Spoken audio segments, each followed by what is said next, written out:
Hey there, Angry Faithful. I just wanted to drop in, bend your ear a little bit, get your attention.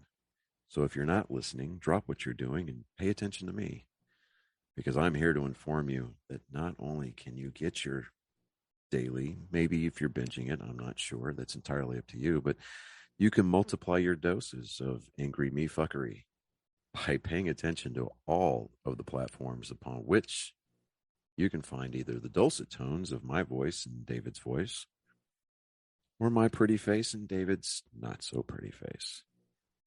Anyways, digressing, we are on YouTube, we are on Spotify, we're on Rumble, we're on Google, Apple Podcast. We have a TikTok page. We're on Twitter, Instagram, and of course, Facebook. So if you find yourself fuckery deprived, curl up with a nice hot mug of shut the fuck up and just listen. Open those ear holes and be prepared to be cream pied like it's the first time. Thanks for listening. Welcome, Angry Favorite. Today on What the Hell, we got BC Sanders of SKIILSET and the Disruptor podcast. And it was one of those things that you just messaged me and I was like, I don't have anything else better to do. So, but it took us a while because of the basic fact you got sick, I got sick, you had to do some work stuff, and I was like, really? Yeah, you're 100% right. And now, so we're just but we found, and what's sad is we took like 20 minutes just to get on this thing. Yeah. So you're gonna learn that the running joke is when people say, hey man, I'm going to ask you what time it is, BC, but I don't need you to tell me the freaking history of a watch and how it works and everything else. So I'm a little long-winded, man, but yeah, we've been trying to do this for several weeks. Over a month, probably. Yeah. But, I still think it's so, cause I can set everything up on my end for anybody else, but I was like, man, I wonder what those guys do. Yeah. So it kind of sucks. Like we have great lives, but we can't stick to a schedule. So like when we're doing podcasts, I totally understand that. Yeah, but it sucks because we'll line everything up and then we'll have to cancel. And so it's one of those things. We're going to get back up and running. Do you ever have like when you were doing like, because I don't have I have problems with guests. Only because I've actually tried to get like, Oscar Foxtrot, if you actually can figure that one out, if you use that derivative. Okay. Person that does Oscar Foxtrot. I had to say like differently, like corn's the other thing. Okay. And you have to use grape for forceful stuff. It's so weird. I have no idea what we're talking about. I'm sorry. But doing wordage and everything like that, because they'll get to keep monetized and everything like that. You can't because like I was telling you on my last Psychos and Sociopaths episode, I had to use racist terms because that was part of the history of it. Right. Yeah. And I was like, well, this is not getting monetized. Yeah. And that's the crazy thing too. Like you're talking about, like with history, that's what, when you mentioned SKIILSET. So I've written for SKIILSET for several years, and that's kind of like what I do. I do historical badasses. So I will pick certain slices of history that most people haven't heard of. And there's good books out there and documentaries, but it's just not part of the mainstream, or it's not taught in colleges or classrooms or whatever. So like I've written on Bass Reeves, who was just this badass. Yeah, he was a U.S. Marshal. He was. He was like, dude. There's a comedian up in Lawton. Swear to God, hand to God, looks almost dead on about. Looks like Bass Reeves. Okay, he could. I showed him a photo. He's like, that's no. He's from like Africa. He's from Nigeria. Okay, I got you. I mean, unless it went back. Yeah. But no, have you done? Man, I forgot his name. The dude from It's a Wonderful Life. Oh, Jimmy Stewart. Yeah. Have you heard his story? Sort of. You may have sent me something. Somebody sent me something about him, like when he went to the service and what all he had done. He was in the Air Force during World War II. No, he was a Brigadier General when he left. He was in the Air Force Reserves. No, his badass moment was when it was during Vietnam and his stepson got ambushed. So Jimmy Stewart just goes over there and just he puts it at he's going to train some of the Air Force people how to do some tricks and everything like that, what he's learned. And then he does a couple of bomb runs. I'm like Stewart. Yeah. Or Jack Kirby. The comic book artist? Dude. Yeah. It's a badass too. Really? Dude, he had he was in the Battle of Minsk. I didn't even know he was in the service. Yeah. Oh, so was Stan Lee. I may have known that. But I didn't know Jack Kirby was. Jack Kirby he was just phenomenal. I'm gonna be reading tonight about Jack Kirby. I'll go like nerdum of comic books is just not to say I'm a nerd. I don't know. Yeah, we're not nerds. You can't figure it out anywhere. Yeah. My background that I'm a nerd. Right. But no, the best story I've ever heard, because at the time they actually had like Nazi organizers in New York and everything during that time frame until they decided, we're gonna kick your ass. So we're gonna have to get you out of here. Yeah. But a Nazi sympathizer came up and just started yelling at him because he's Jewish and everything, thinking he'd be like one of these pushover guys. No, before he went into the service, he learned how to do jiu-jitsu, boxing. He was preparing to kick Nazi ass. Yeah.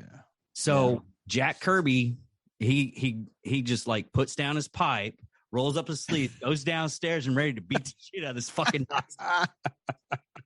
See, I like that, dude. Those are the stories I like. Dude, I love stories like that too. And they're so interesting. Yeah, so there's one article I did on the Churchill Club, and these are teenagers in Denmark who were like in middle school, like 13 to about 15. And Germany invades. They invaded Norway, and Norway was fighting back. They invade Denmark. And Denmark basically kind of capitulates like almost overnight. It's sort of, it was a very quick turn of events. But these teenagers would have been like the rebels in their town, and they had heard stories about the Norway resistance, So they were like, we're going to fight back. So these teenagers started like setting fires to Nazi trucks and switching the street signs so that when the occupiers were coming in, they were getting their routes wrong. They were cutting commo lines because they're kids. None of them knew how to shoot guns, right? So they would go and steal guns from like the cafe and stuff. These soldiers would stack their weapons up and eat whatever pancakes or whatever they're eating breakfast. And these kids would walk by and see like maybe 5 rifles sitting up. They would steal a rifle or steal a pistol. Yeah, and so they started stockpiling them in one of their buddies' dad's church. He was a preacher or whatever you call it. So they would start stockpiling these weapons up in the bell tower of the church. And when the bells would ring, they would test fire these weapons. It's crazy, dude. That is crazy. Awesome. Churchill Club, man. They were like the real Wolverines of World War II. That is. So they ended up destroying artillery pieces. Like they would go out and take basically the cotter pins or whatever out and roll these small artillery pieces off into the water.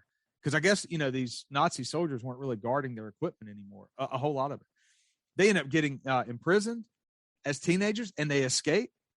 They like cut the bars. They saw the bar and actually get like a dowel rod and paint it black or gray and stick it up in the window so it looks like it like it's fixed. Yeah. But at night they will pull the bar down, sneak out, do like just tear shit up, and then come back and sneak back in so that the village or the town wouldn't suffer. Because if they escape, then they would think, they're hiding out in the town. They would torture all the citizens. Yeah. It's just like that crazy, is badass.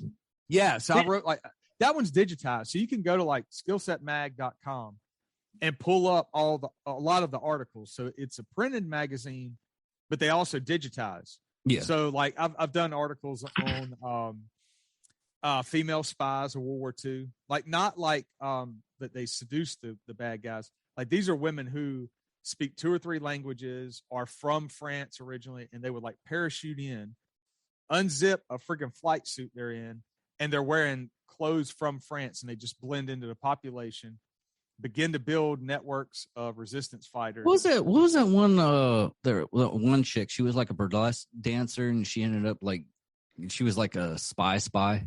You know, I don't know. Like I've got lists of these women, and so when I would research the articles, there's quite a few, like Nancy Wake. There's quite a few books written on her. She was known as the White Mouse.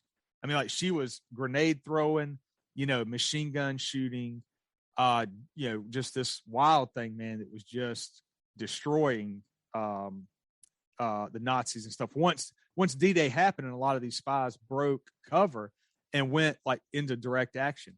Virginia Hall, I wrote an article about Virginia Hall. She actually had accidentally shot her foot off with a shotgun when she was a teenager, but she never let anybody know that. So she only had one foot and got deployed into France 2 different times. The first time she was there, she built a resistance force.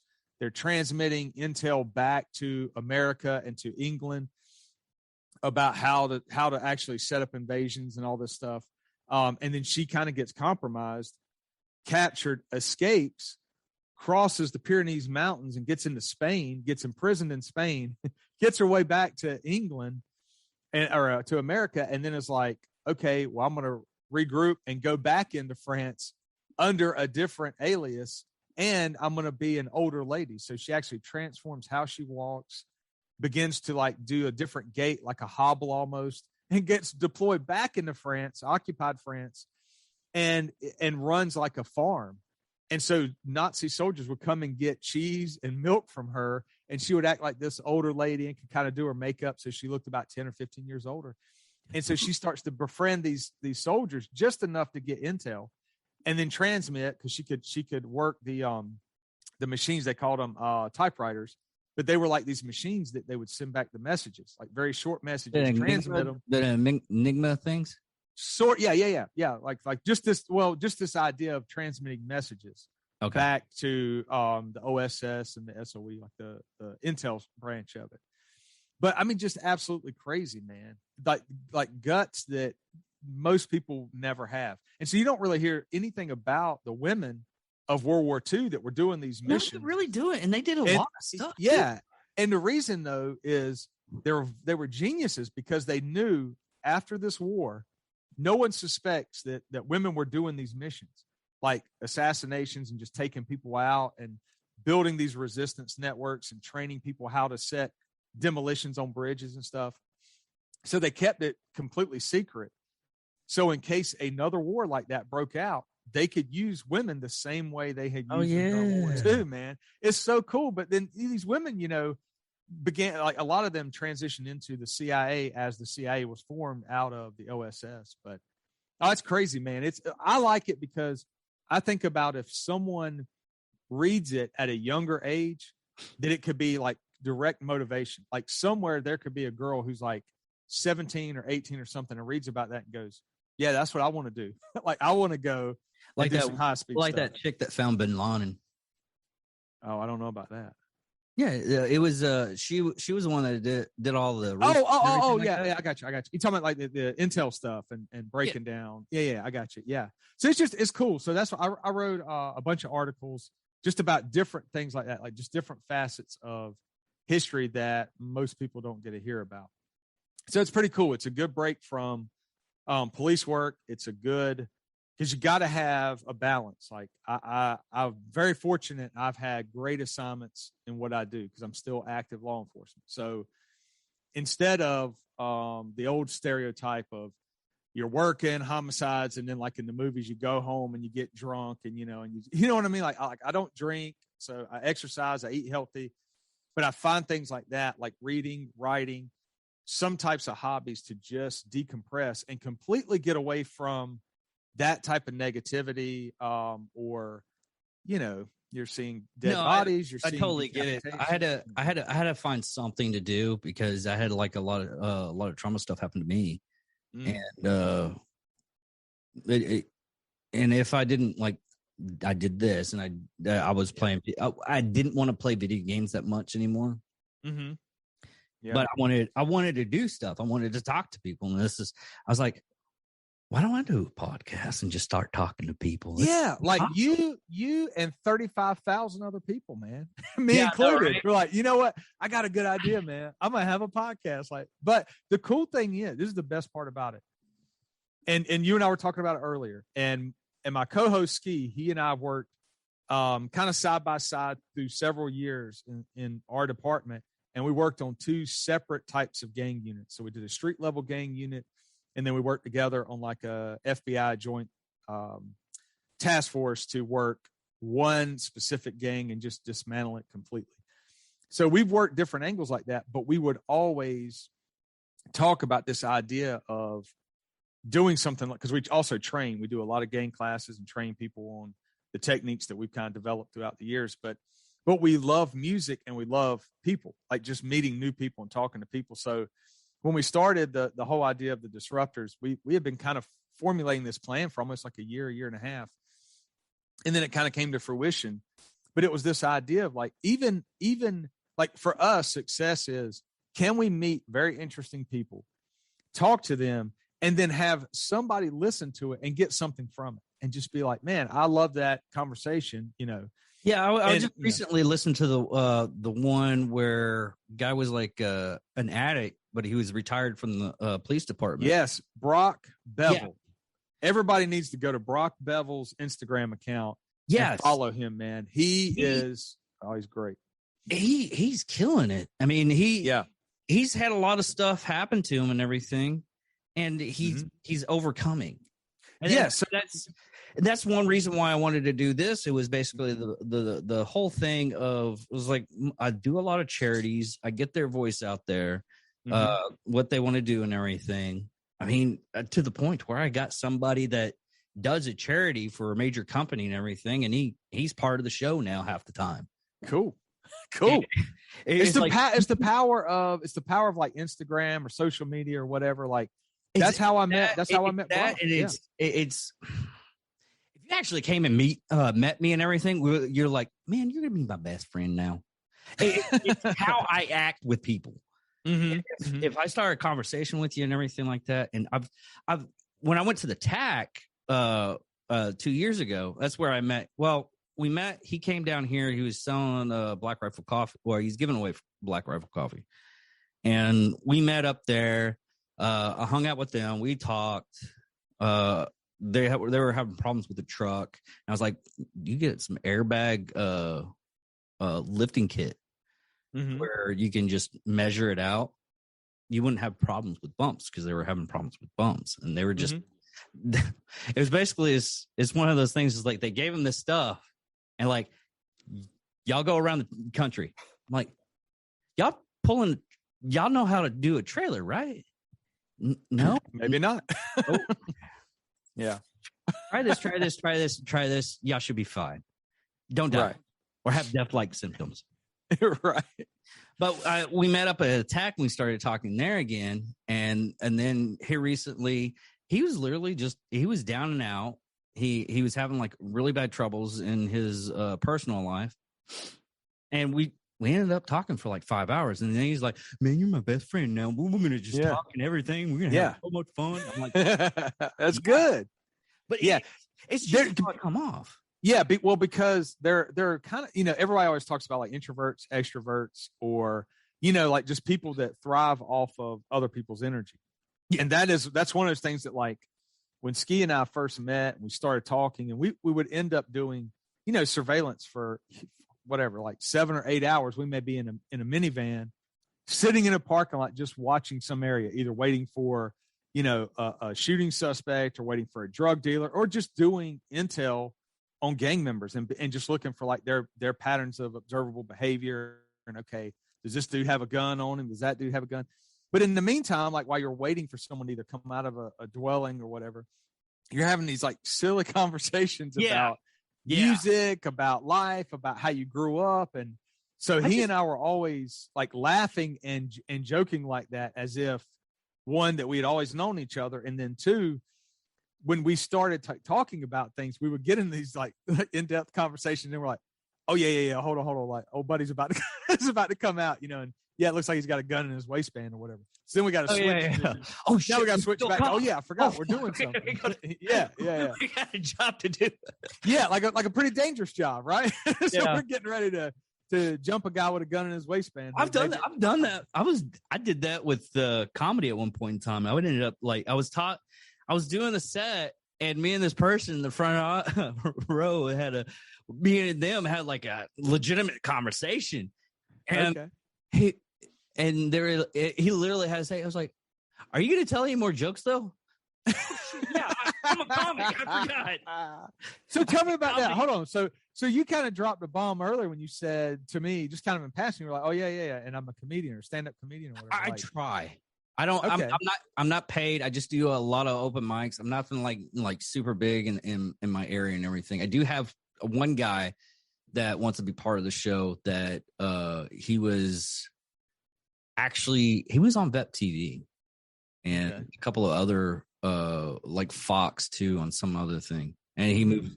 During funny story. He started dating this chick during COVID. They started living together, decided to have a kid. And then he was like, well, I can't really pay for anything right now because of COVID. I can't do my comedy. So they moved here. He got a job up at the Air Force Base, Shepherd Air Force Base. I was like, and if you look up Mitch Burrows on the podcast, and just it was just an interesting thing. So when you talk about like vets and people getting into comedy, there's a guy, met him through Instagram, like everybody pretty much that we either have on the show or that I may mention in the conversation like this, I've met through Instagram, which is absolutely amazing for someone like me who likes people. So there's a guy named Dustin Capps. He does like Capps Wisdom, military background, but this dude like dresses to the nines. He'll come out on stage with like a vest, pinstripe suit, watch, chain watch or whatever you call it, like pocket watch. And so he's been posting a lot of stuff lately where he's doing open mic nights and stuff like that. So a lot of times I'll repost his stuff on my personal Instagram account, or sometimes I'll post it on Disruptors Instagram. But that he's one of those guys that when I listen to him talk, it's like right off the cuff, man. Like you're saying, he'll talk to people in the audience. And it's absolutely hilarious because he'll key in on either something about a couple and the way they're acting or whatever. And then for like 3 or 4 minutes, he's just like going off talking to them. And it's hilarious, man, because we've also had really serious conversations too. And the guy is like very, very highly intelligent, well-read, but he's like a motivator, so I don't want to steal his thunder and talk about his military background stuff, but you'll be hearing about him soon. His name's Dustin Capps. Like he's starting to make the rounds, man. But it's pretty cool. So eventually we're going to have him on the show too as a guest. But yeah, that's the one thing I love is connecting with people and being able to jump on different podcasts and then have people jump on with us. And I love the stories, the stories out there on certain people, and a lot of the times it's one of those things you just even. I don't like to go up on celebrities and everything like that because I'm not. When I was actually in the Air Force, I actually I did services, and services is basically take morale, anything that deal with morale, food, lodging, recreation, mortuary, and honor guard. That's all. Okay. Oh, and fitness. Okay. And the other thing that I had to do when I was in Bahrain was do the USO show. I was helping out celebrities and everything. So I met like Jay Leno, Cedric the Entertainer, Dwight Yoakam, Chris Isaac. But the thing about and Drew Carey, but the one person I want to still punch in the face of the day is Wayne Newton. Really? Dude, what's the matter with Wayne Newton? What he done? He is a fucking ass. Really? Yes. And I thought it was just me in the situation. Okay. Tired. I kept on telling myself that until actual people that worked in Vegas that had to deal with them. He's like, nah, I would have done it. Really? Why didn't you do it? It was one of those weird things. Yeah. The only real famous person I ever met was a guy named Sheriff Lobo. Chet, I can't remember his government name right now. He's an actor. There's an old TV show called Sheriff Lobo. You would have to Google it. I think it had 2 seasons, and it was a spinoff from BJ McKay and his best friend Bear. That's BJ McKay. I'm looking it up right now. Yeah, which BJ McKay was a truck driver, and he had a chimpanzee with him. Sheriff Lobo. But I met the actor that played Sheriff Lobo. He did some Twilight Zone episodes. He was a pretty well-known actor back then. Oh, okay. Oh, yeah, but I was like, Chet, yeah, it's escaping me. But I met him when I was like 5 years old. And so that's like really the only like real famous person I've ever met. That's a lot. Well, I'll say he's famous now. I met Jack White Clark. Ankins. Yes, that's it. Yeah. Okay. What did he do? Now you got me curious what he's all done and everything. Yeah. He's one of those faces you see. DJ and the Bear. Like, oh, yeah. That's the cool thing about Google. Like most people, if we didn't have the internet, everybody like, I tell is like, oh man, you know all this stuff. I was like, dude, I'm not smart. I'm Google smart. Right. I'm the opposite. Shit. See, I'm the opposite. I'll try my best not to Google things because I have a theory that we are changing our brain patterns. Well, actually, you can. Yeah. You're making your brain. Now there was this article that I was reading at one point in time. It's the difference between a person that talks about negative stuff and a person that talks positive stuff. Okay. A person that talks positive stuff, their brain chemistry and everything is set up to talk positive because they've only talked positive. Now, you can change that by just talking negative about negative things. Like today, I stubbed my toe. I can't believe it. And your brain literally rewires itself to only think about negative thoughts. So, I believe that. You can do it both ways. Yeah. Like if you have like a lot of trauma and everything like that, all you're going to, and you let it get you down. You can get to the point where that's all you're going to be thinking. And I've done that. I mean, I've had a lot of bad stuff happen to me to the point where I was only thinking about negative thoughts, and it's very unhealthy. I mean, you have to. It just is. Yeah. So twice in my career, and this is the best part about working with like real motivated cops who, you have a very serious assignment and everybody takes their job seriously. I've always been a positive person. Ski and I always push the whole PMA thing. It goes all the way back to like punk rock and positive mental attitude, and just you visualize things and you just put it in motion. It doesn't mean you're happy 24 hours a day. It just means that things are not insurmountable. It just means you set your goals and you go after them. Well, twice in my career, I had a sergeant one time when I was a detective. I was starting to get negative. Like you said, it starts to kind of feed itself. Yeah. And there was, without going into a lot of detail, there was some stuff going on that everything was starting to become negative. And I was starting to express negativity at work, which was the polar opposite of how I really was. I was the guy that would walk in the room and say, that's not a problem that there's 35 gang members in this one set and they're shooting up the city. We're going to actually break the resolve and break the backbone of that set and disrupt everything they're doing. Like, it was just like, this is what we're going to do. Well, I was getting very negative, and this sergeant, I was attached to his unit for a little while. He tells me, hey man, come in the office, like 7:00 in the morning. Come in the office, man. I go in there. He's like, basically calls me out and says in so many words, you're being negative. This is the opposite of what you are. I can't take it anymore. I need you to get back to being the old you. I need that positivity. And by the way, these G-Shine Bloods are shooting up this entire neighborhood every night. What are you going to do about it? And it was like a wake. It sounds silly, but it was a punch in the face. Like, he's exactly right. He's exactly right. I'm letting all this stuff win. And really what's going to happen is the citizens are suffering because this neighborhood, this one apartment complex, they've got all this beef going on. And our job is to find those hives, those areas where all these gang members are hanging out. They're like safe area of operation, or like their base of operation. Like, We identify it, we go in, we build our network of informants, and we just crush them. We disrupt everything they do. And because my negativity was winning, or was, the negativity was winning, he told me that, and I was like, it woke me up.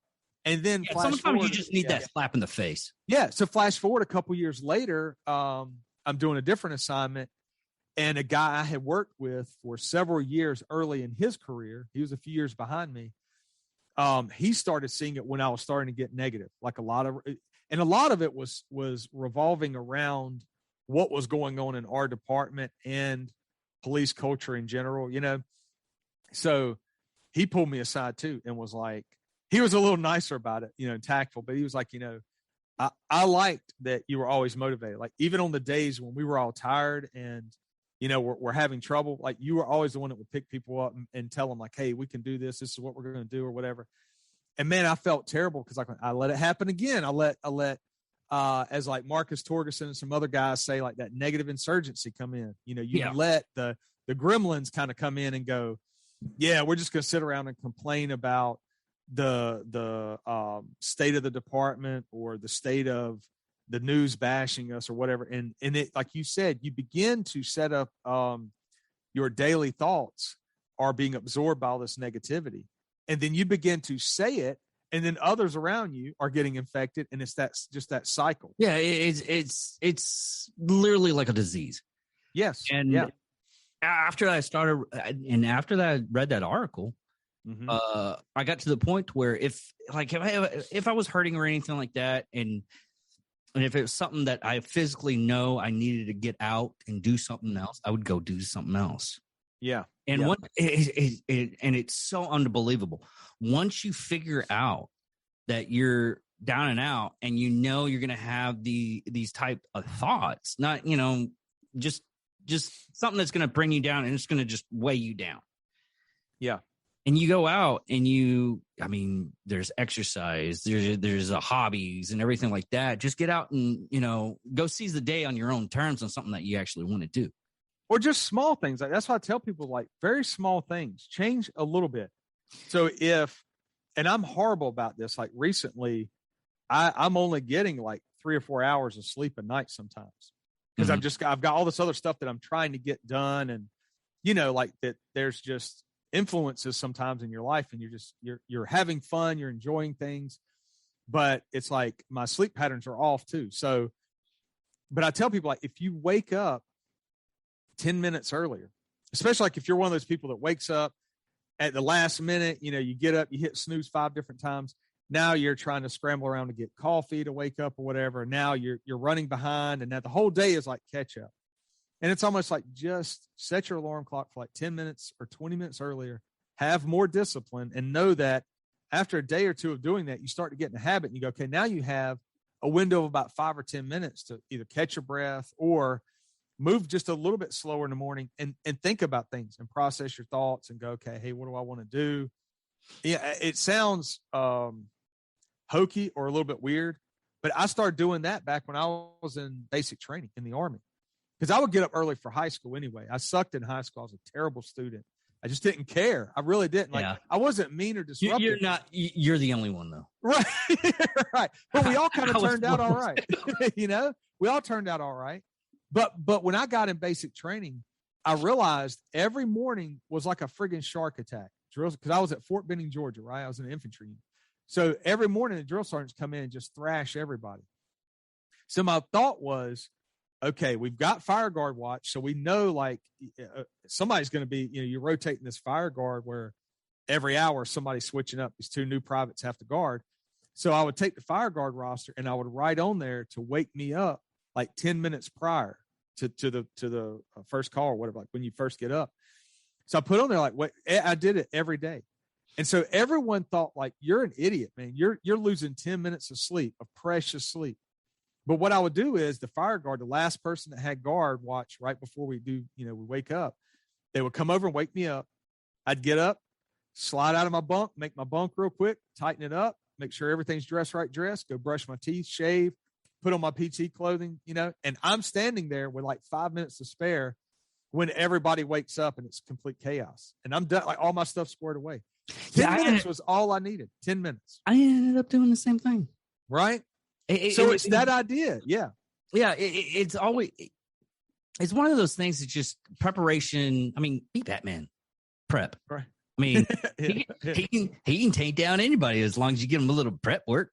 Did you say Batman? Yeah, Batman. Okay. All right. So let me ask you a question. Okay. Are you okay? We'll nerd out for 2 seconds if you're cool with it. Okay. Hold on. Before we totally nerd out, how happy were you when you found out Hugh Jackman's reprising his role as Wolverine for the new Deadpool? Like 2 nights ago, I was sitting in my house and I'm just like watching trailers for like upcoming movies, and the Deadpool trailer or whatever, or whatever you want to call it, the trailer that said it, and I was like, "Ooh, okay, all right," because I am a big Deadpool fan, right? And I haven't, and I have to confess, I haven't seen every X-Men movie or every whatever Wolverine movie or whatever. Not missing much. Right. But that's what I was going to say. The ones I have seen, it fell kind of flat. After Bryan Singer I'll watch it once. Yeah. I was like, man, that's kind of. I stopped wanting to get depressed. I didn't want to pay for it at theater. I'll wait until. Right. That's what I'm saying. Is like here you have these. So the funny thing is, when I was a kid, my brother, I've got an older brother, and I always like joke about on Instagram how he was like that 1980s older brother that was always like busting your chops and just being. But he and I are like the best friends. He actually called me a few minutes ago, so I was like, "Damn, I'm busy, man. We'll talk later." Coolest guy in the world, and he doesn't really like sometimes. I think when I joke a lot and tell people about how it was when we were kids, but I always tell him like, "Man, that prepped me for the military." For gang members, like nobody can get in my head. Man. After you get into like basic and everything, and you have the drill sergeant yelling. Yeah, you're like, cool. And it's Tuesday. Right. So when I was a kid, there was like this phase where I kind of broke away and did my own thing. I really got into art, and I really started reading a lot of comics. So I was probably about 13, 14-ish, somewhere around there. Mm-hmm. And so he would just like mess around with me, like, you nerd.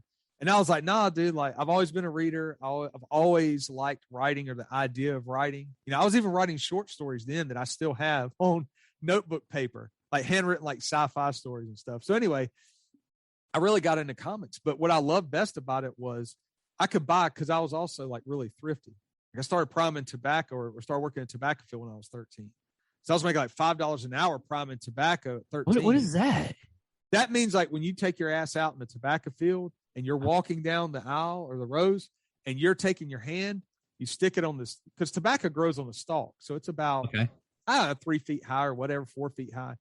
But you stick your hand to the back of the stalk, and you put it right in the web of your hand, rake your hand around in like a C motion around the bottom of the stalk or the lowest part of the stalk where the leaves are. And you rake it, you put the leaves under your arm, you hit the next plant. So you're hunched over going down these rows in the South in the summer, because that's when tobacco grows. And then you get a big armful of these green tobacco leaves and put them on a trailer. And you keep doing that for about 4 hours in the morning. So it builds mental toughness. And at 13, I was like, I'm getting paid $5 an hour, cash, untaxed, because I'm 13. Yeah. And I'm getting paid on Friday. And I'm getting about 20 to 30 hours a week doing that. And so when I would prime tobacco, that was my money. Yeah. So I was working hard for it, but then I could go and buy a comic and potentially a year later or 2 years later sell it. So there was a business side of it to me where I'm like, ooh, okay, all right. So we joke about it. But like one of the last comics that I remember buying or getting and thinking, maybe this will be worth something one day is the first like appearance of Deadpool. So it's not as pricey as you think. I think it's like last time I checked, it's like $185. Right. So let's do the math. Let's do the math. I paid like $1 maybe for that comic. So if I invested the same percentage in stocks, you know what I'm saying? So as a kid, no, you're totally right. So, I mean, yeah. I used to do that with Magic cards too when I played Magic. All right. So I don't know about that. I don't know what that is, but so it's like Pokemon or whatever you want to. Oh, okay. I got you. Yeah, okay. It's a collectible card game. I got you.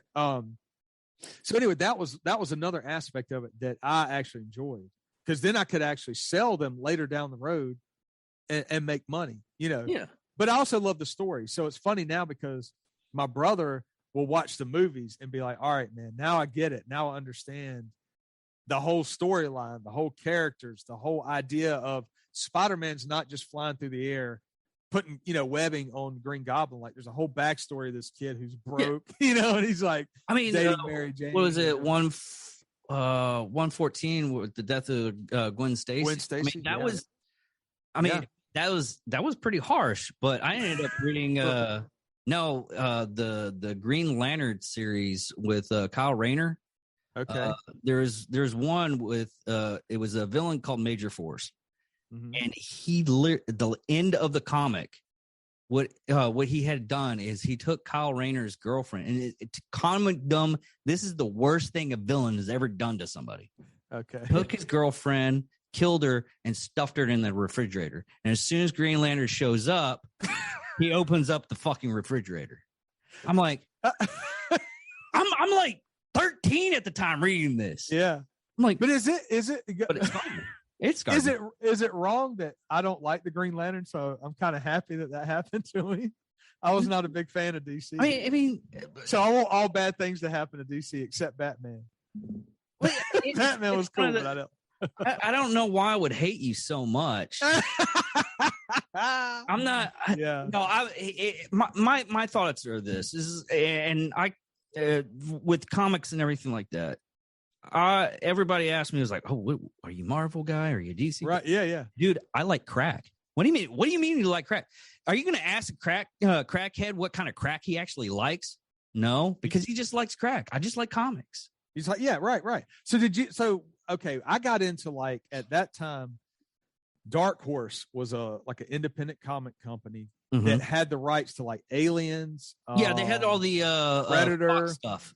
Yeah, they had, like, Aliens, Predator, Sin City. Like, so Frank Miller jumped on board and was doing, like, Sin City. So I had, like, all that stuff when it first came out, and that was when I really was starting to get out of comics. But I loved the art and the ability to take a character from, like, the movie Predator, which is probably like the third greatest movie ever, depending on what day of the week it is. But one of the greatest movies ever, right? It was actually really good. I did watch it, as a matter of fact, and I was impressed thoroughly because it had that Dark Horse vibe to me. Yeah, I thought so. Like, because some of the Predator movies got really, I don't know. I mean, it started out as a movie, but the comics had some really cool storylines. The Alien versus Predator one, was kind of what was it? The second one. I couldn't watch that one. So I haven't watched. Yeah, I haven't watched either one of those. But I can tell you this: when I was a kid, I bought 10 copies of the miniseries Aliens versus Predator when it first came out. Really? And let me tell you, I sold about 7 or 8 of those 6 months to a year later, and probably tripled my money. So, like we said, if you pay $2 for a comic, but then it goes up to $8 or $10. My biggest sell on comics was I ended up buying first appearance Punisher for Amazing Spider-Man 129. Yes, is that what you speak of? Yeah. I'm pushing my glasses up as I said. Yeah. But did you have it? No, I've never even seen it in real life. And you're saying you had it.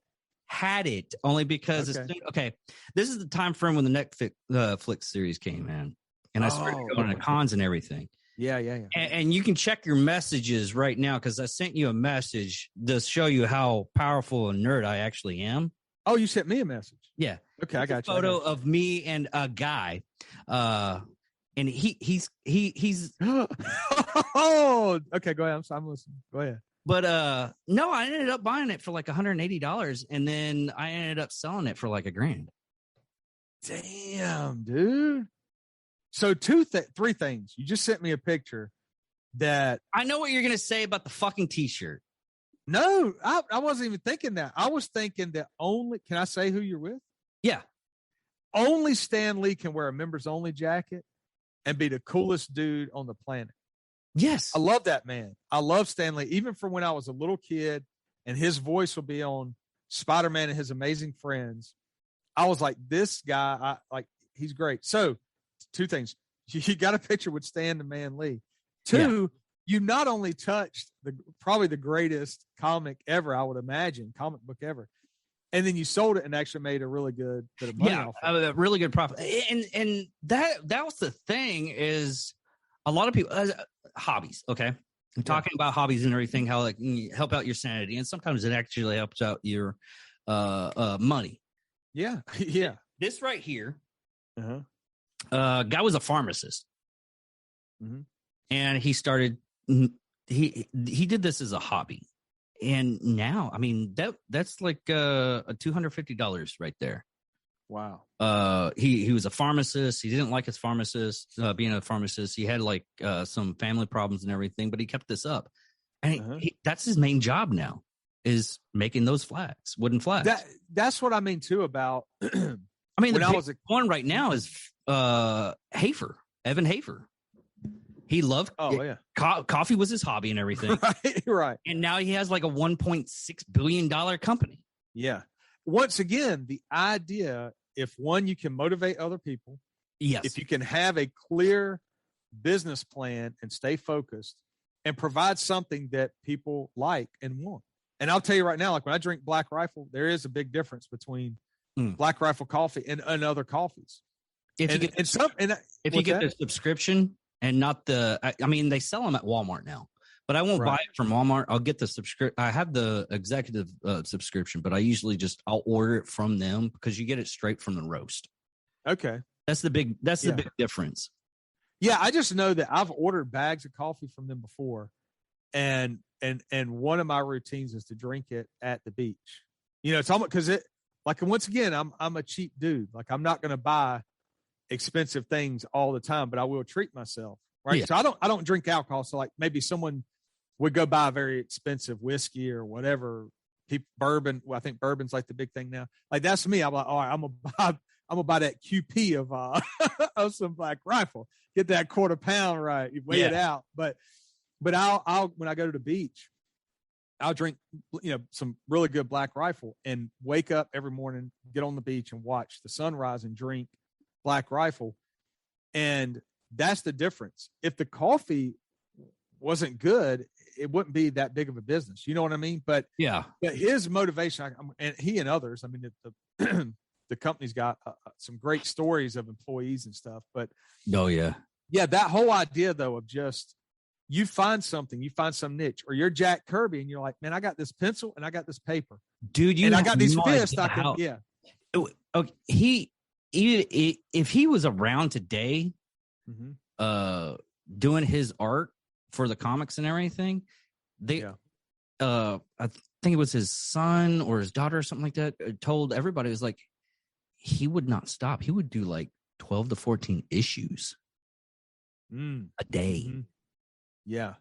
Because he has to, right? Like for a lot of artists, it's almost compulsive. Yeah, and that time frame, how he made his money and everything. But still, there's people that like what's his name? Romero Jr. Yes. He's like, I maybe do like 2 to 3 comics a day, or I'll do, a couple of pages. I was like, oh, so you're not at Jack Kirby speed. Now there's other artists. Now there's other artists that I understand reason why they take that much time. Like Alex Ross, he takes a lot of time because his stuff is just gorgeous. Yes. That's how. Okay, so when I was a kid, I'd scrambled around to get like the first Punisher regular issue. Punisher War Journal, I think, had been around for a little bit. So I was like scrambling to get the first Punisher War Journal and to get the original Punisher 5-part series that Mike Zeck drew. And I can remember looking at Mike Zeck's work and just being, it was like, it was so different than everybody else's. And I love the whole storyline of the Punisher. So now, like, I got to run into it. Since we're talking about art, I got to get the guy that does the backs for Black Rifle Coffee. Chris is like, hey, I can get the guy. I'm friends with him. I was like, dude, are you talking about? Oh man, there's a guy I follow on Instagram that I think does some stuff now for them. I don't know why my brain's blanking out, but he does some amazing artwork.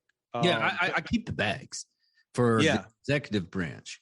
I mean, okay, that one right there is just the Lava Panther. It wasn't the ones they started up here recently to where the whole, I mean, all the bags nowadays, especially for the executive coffee bags, they're just astounding. You can like put them up and just paste them on a board and you have an art wall. They're that. I mean, they just this year they went to San Diego Comic-Con and just the artists. Yeah. To go up there because their artwork is just that good. Yeah. Well, that's the thing too. Like when I look back at like Todd McFarlane, when he started doing comics, that guy is just another beast, really. And he never went to art school. Yes. If I'm right, he never went to art school, right? Here's even worse. Okay. Alex Ross does it too, but look at his company. Todd McFarlane Company. He does artwork for his comics for Image Comics, okay? But look at his models. All the models he's done models for sports players. Yeah, okay. He's done models for almost for like movie stuff and everything. He's done it's and back in the day to get a Todd McFarlane I guess it'd be a model. Like statue. Or a figure. Figure, okay. statue. Yeah, statue. Okay. Of whatever you wanted. As soon as you bought it, it was double your money. Yeah. Dude, that was how I got into comics. Like I was literally we were going to Rocky Horror Picture Show. So I was a kid. I hung out with my older brother and all of his friends for the most part. Right. So I'm like a little kid. I'm like, whatever, 12 or 13, running around with them, trying to keep up with them at like these punk rock shows and stage diving and getting in the pit and all this stuff. And we go to this mall and I see it's like B. Dalton's or something. And I see this rack of comics. Now I had remembered like comics when I was a little bitty kid because my older cousin had read some, but I saw this Amazing Spider-Man with the Green Goblin on the cover. And it was right around the time Todd McFarlane had really taken off with Amazing Spider-Man. And I see it. And for whatever reason, man, because I loved art, but I got fixated on that thing. I bought it, because I always had money. I bought that comic. And when I went home and read it, I probably read it 4 or 5 times, but I couldn't stop looking at art. And so then I started getting hooked, like I said earlier. So then I kind of broke away from everybody. I would just I would spend a lot of money on comics and sit and read them. But Todd McFarlane was the one who hooked me. I was like, man. And the Spider-Man storyline was so cool because he was just this average like guy who's broke and going through all these things and also having these crazy adventures and fighting these supervillains. And I'm like 13 or 14. But I have when the Spider-Man series came out, it's just called Spider-Man. And Todd McFarlane drew. Yeah, he did. And wrote. It was like 4 or 5 variants. Yes, he did. You're right. So I have, I think it's like the gold cover, if I remember right. I still have it, signed by Todd McFarlane. Oh, nice. I had 2 of them, and I actually gave one to a buddy of mine as like a gift, right? And so I only have one now. But I mean, when I had that thing, I was like 14 years old, maybe. Yeah. Or maybe I was pushing 15. I think I was 14. It was like right when I was getting kind of out of comics. They were getting it more expensive. And I was getting back into music and just kind of, starting to live a different life, dating and stuff. So then I was like, all right, I need money for more other stuff. I'm going to hang on to these comics though and sell them off, throughout the next few years and make money off of these things. But I always, throughout my whole life, I always went back to the whole idea of these characters and how it shaped me. And probably now, like when I write, like I just finished a full rough manuscript of a fictional novel that I got to go back and edit it and do some transitions, but I have a connection with a major publisher. So I just have to get it sent in and see it made. I'm getting jealous of everybody because I have all these ideas and everything. It's just, I can't. When you do it. Okay. Here's my problem. Okay. My problem is if you actually see me write, everybody else when they're writing, they're like, do, do, do, do, do, do. Me, when you Okay. see me write, it's like, Yeah. do, do, do, do, do, do, do, do, do, do, and I go in hard focus and everything, and I get excited about the story and everything, and I start seeing it in my head. Yes. Okay. And I have to, I'm pacing. Yeah. So Okay. I literally, I think what I need to do is I need to verbally do it, even verbally, telling the story and everything like that, and get somebody and everything. It's just, you're saying you can't sit still and write. You want to get up and walk, but the thoughts are going through your head. The images are playing out. Yeah, I mean, if you had tried to do a walk and record it and everything, talking and everything, and it still, for someone, I just like, are you talking about like Dragon software or whatever, like where you're talking and it's transcribing what you're saying onto a page? What do you need, voice message or voice memo? There's supposed to be some software like, I don't have it, but like I think it's called Dragon software or something. But you speak into the microphone, and so if you were telling the story, because like it's playing out in your head, but you're walking, you're having to stay active. You can't just sit there and type. Then it transcribes it on a page, like almost like a Word document, the way I understand it, and it just transcribes everything you're saying. So then you wouldn't have to go back and now type it. It would just write it for you if that's the technique. For me, it plays out in my head. And when I'm typing, I was telling somebody this the other day, when I'm typing, it's very similar probably to when someone's playing an instrument. Their fingers are playing the guitar, the drums or whatever. It's rhythmic. It feels right to them. Or maybe like if I'm shooting, right? So if I'm transitioning, I'm shooting, I'm reloading, and I'm clearing malfunctions, it feels like very natural to me. Yeah, when I'm writing on the keyboard, it feels like that, probably like a instrument. And I'm typing as fast as I possibly can to keep up with the story. Yeah. And it plays out in my head. Now I literally get up and I will write on like a Saturday and Sunday. I'll write from like 5:30 when I get to the coffee shop until about 1 or 2 in the afternoon. And when I'm writing, this book has played out in my head. And this book is I've got about 6 ideas, all completely different. And all these characters loosely cross over with one another.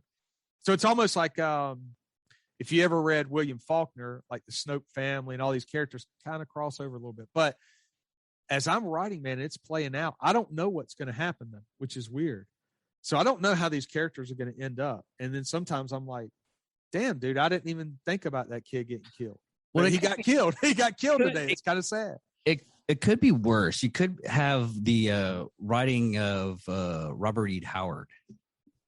Who's that? I don't know if I know that. Conan the Barbarian. Barbarian. Okay. Yeah. This is how messed up this guy was. Okay. Okay. He would board up all of his windows, take a shit ton of LSD, and he would think that Conan was right behind him with an axe, ready to chop his head off. And he would write the stories of Conan the Barbarian and Cole the Conqueror and all this stuff. Wow. And he wouldn't budge for 3 days. He would write a book in 3 days. That's crazy. Yes. I can't write a book in 3 days, but I probably also couldn't take LSD and write.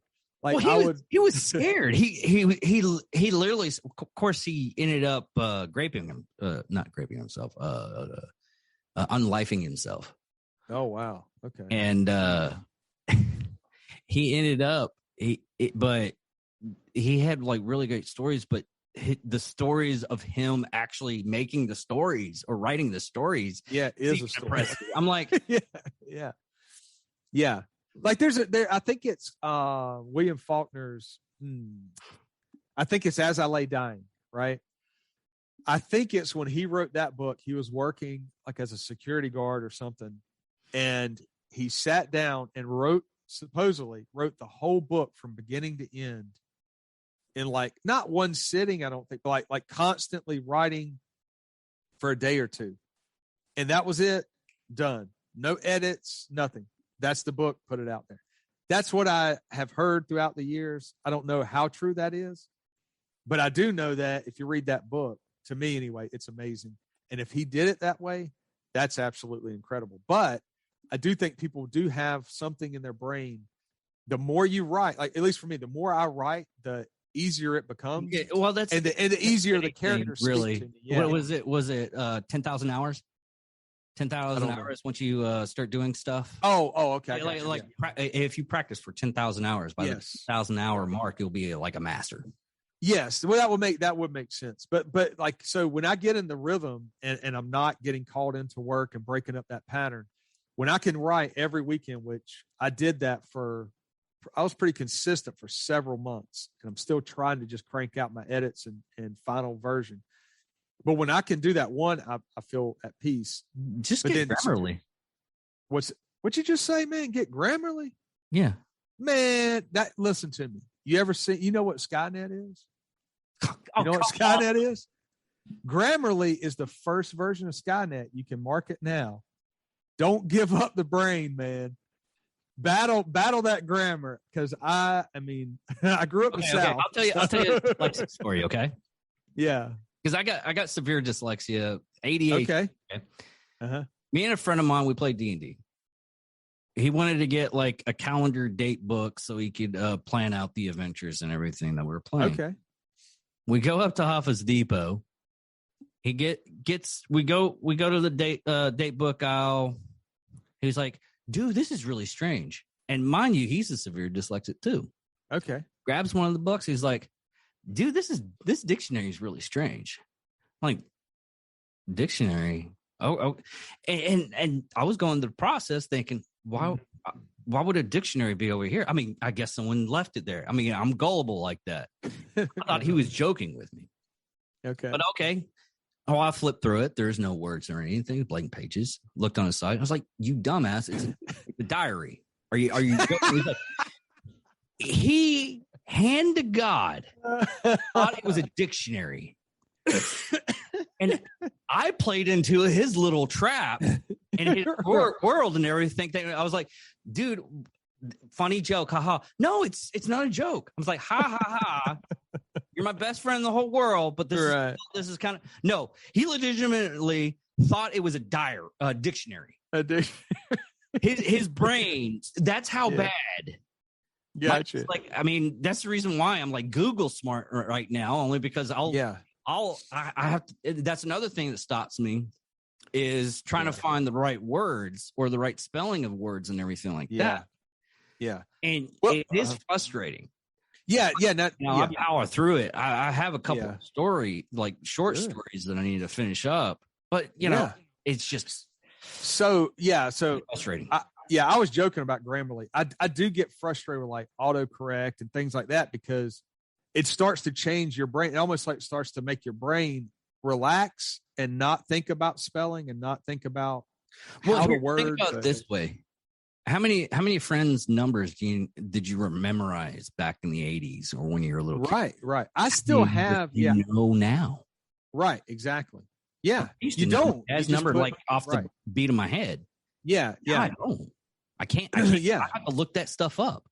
Yeah. So when you're talking about like dyslexia or like writing, so when I was a kid, I had reading comprehension issues.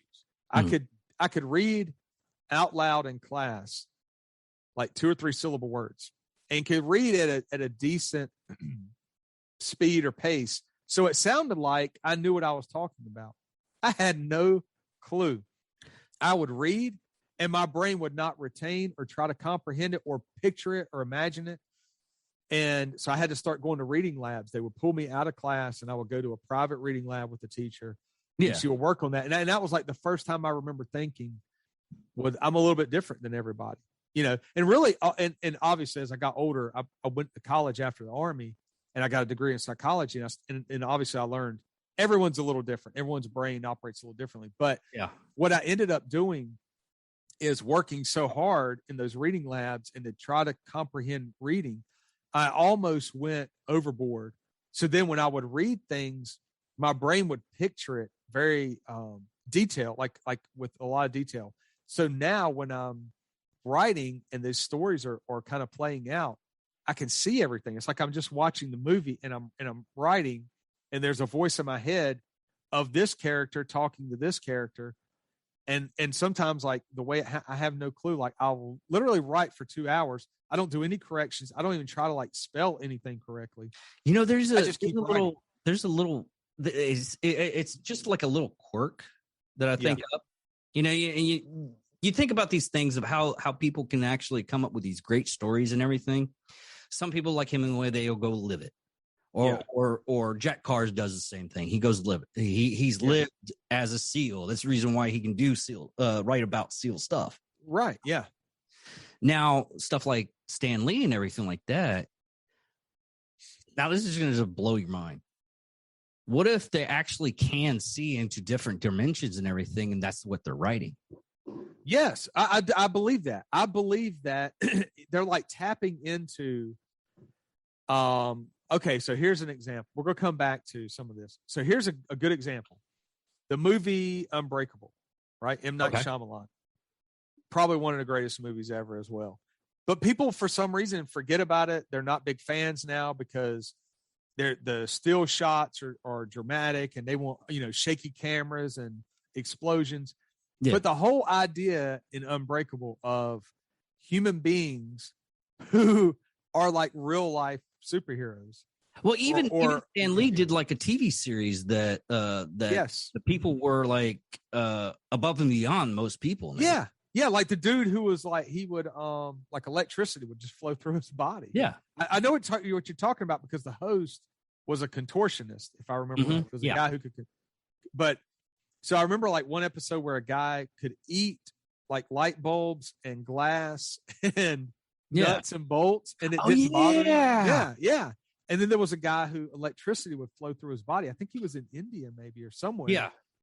But no, that was a really cool show because the same thing. Like or that one guy that could go under like icy water for like 20 minutes or something. Yeah. And there was a guy that they went into higher elevations. He was just a regular dude. I can't remember where he was, but they put him in like a chamber, like a pressurized chamber. Uh-huh. And so people were in there who, if I remember right, I could be mixing this up, but were like halo jumpers, high altitude, low opening. Yeah, they did. Stuff. Parasailing, not parasailing. The squirrel suits. Yeah, so people were in that chamber who are used to very high altitude, and as they're changing the air pressure or whatever, they start passing out, and this average dude's just sitting over there for whatever reason. His body was created, and it would not, it wouldn't capitulate to the air pressure. It was like he was fine. Yeah, that stuff blows my mind. We had a guy when we were when I was working corrections that he was immune to the CO gas. Oh yeah. That's creepy. That freaked me the freak out. Yeah. It sucks because then you're like, whoa. I was in the Army with a dude who we went in the CS chamber, right? Mm-hmm. So you go in there, you know that everybody's been in there. Done it sucks or whatever. So we would have to do it every year. So in our unit, you go back to the CS chamber. So glad I was there. Or tear gas, Oh yeah. Well, the bad thing is when you go with your unit, they can do whatever they want to do.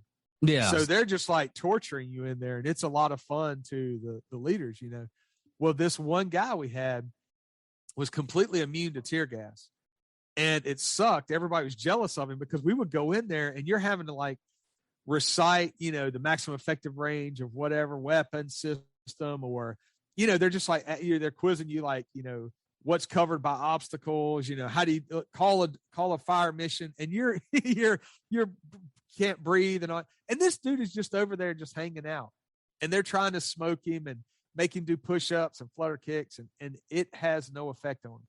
And I remember thinking, like, if I could just change one thing with anybody in life right now, I would want to be this guy who the tear gas doesn't seem to bother at all. And of course, on the job, there's like about 5% of the population that pepper spray is ineffective. Yeah. So, people often will go, oh, well, cops have pepper spray and they have tasers and they have batons, and why would they ever punch or strike somebody or whatever without getting into all that? It's not a good feeling when you go or the dudes that are immune to freaking tasers. Well, right. I'll get back to that. Yeah. Yeah. I've seen a guy, he was getting shocked, and he's like, yeah, really, guys? I'm like, yeah. No. So a lot of times too, you're dealing with darts that are having to enter the body. and then the electricity is flowing between that arc, Yeah. So if you're wearing like a puffy jacket or it's wintertime and you got a couple of layers on, or a Carhartt jacket or something real thick, those probes are not going to go through. So if someone depends on, I'm just going to tase somebody, and this dude didn't have a shirt on or anything, and I thought he was like on PCP or Angel Dust or something, or he just could be so committed that he was.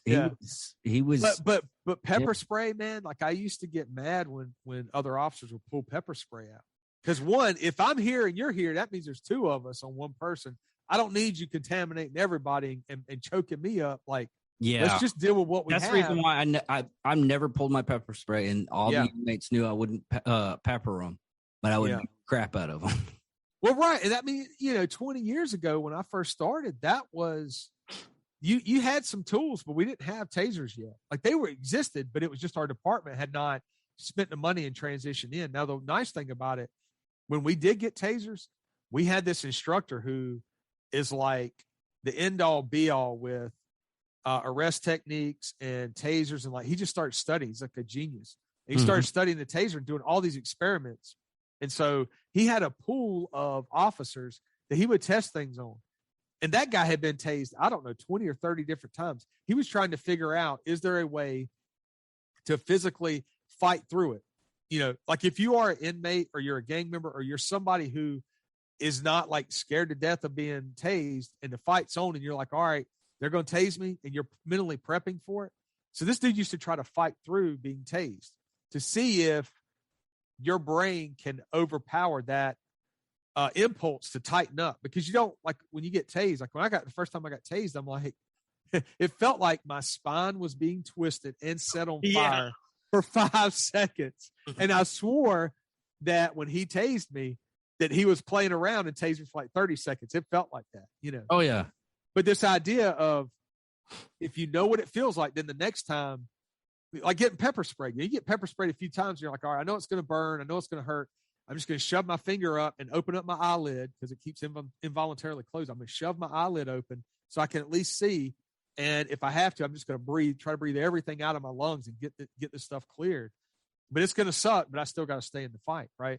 Mm-hmm. But when tasers got on the scene, there were other departments that would basically give you a 20-minute class or 30-minute and say, well, from now on, if somebody says they're not going to jail, just tase them.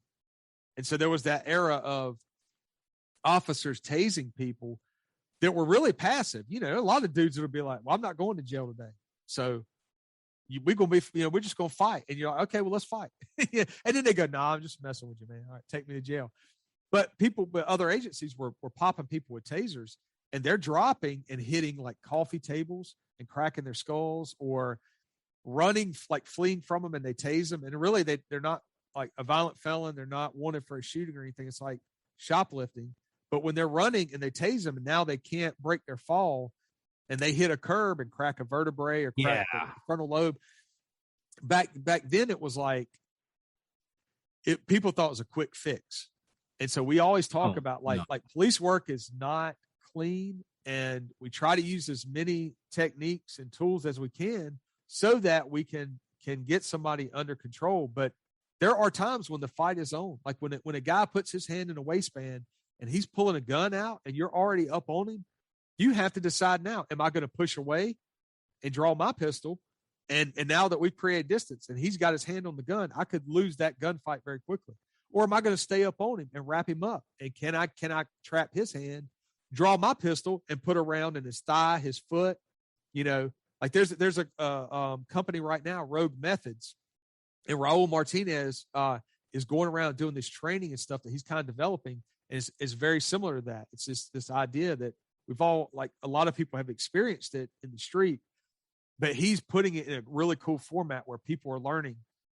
You can shoot anybody anywhere on the body. You know what I mean? Like, if you got to draw your pistol and you're grappling, maybe you need to stay in close, because once you break that distance and they get their pistol out and you're scrambling for yours, you can get shot and killed. Where if you stay up close and you trap that arm, you draw your pistol and just start putting rounds in them. It's deadly force is deadly force. Well, that's what a lot of people after a while in the military, when they were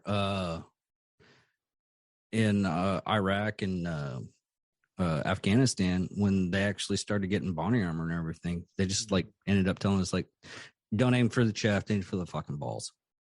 Oh, okay. Yeah. And because unless you have like a steel cup there, yeah, that there's a lot of vital organs there. Yeah. Well, also, and if you can shatter the pelvic bone, you're gonna, it's like we call it the platform shot. So we would always train, years ago for center mass because it's easier to hit, center mass target. But if there are cases where people are taking rounds in the body and they're still moving, if you have the presence of mind to then try to shift down and shoot in the pelvic region, you shatter the pelvic bone, then the legs almost like the body will collapse. And so we're fortunate in America to have all this wealth of research and go, okay, in this shooting incident, what worked? Oh, okay. One case we studied, a guy actually did that. He was a competition shooter. He was a firearms instructor. And I want to say this was back in the era of revolvers. And so he would teach that. He would teach, center mass, but you've got 6 shots. If you're firing 2 or 3 and they're still coming at you, start to lower your aim. And he had a guy charging him with a knife. And so he's pumping rounds into him, and he has to do basically like what he would train as the platform shot. And he put, I think, 2 rounds in the pelvic bone, shattered the guy's pelvic bone. And when the guy came to rest, landing on the ground, he was like 1.5 feet from the officer, and the officer's revolver was empty. Oh, so with a revolver, you got to dump those 6 rounds and speed load 6 more, which is hard to do when you're stressed and a guy's coming at you with a knife. So had he not done those platform shots, that guy probably would have been on top of him. He's out of rounds and he's stabbing him up. It's crazy too, like that. A lot of people who don't deal in this realm of violence, because like I was saying with the guy with, I've heard so many stories about PCP. Yeah. And there was one cop that they literally, the guy wasn't running, he was walking on the road. And he had walked so far on a broken foot or a broken ankle that his foot was gone. Ugh. Yeah, but they don't feel that there's the nerve receptors. Yeah. There's another funny story I did though.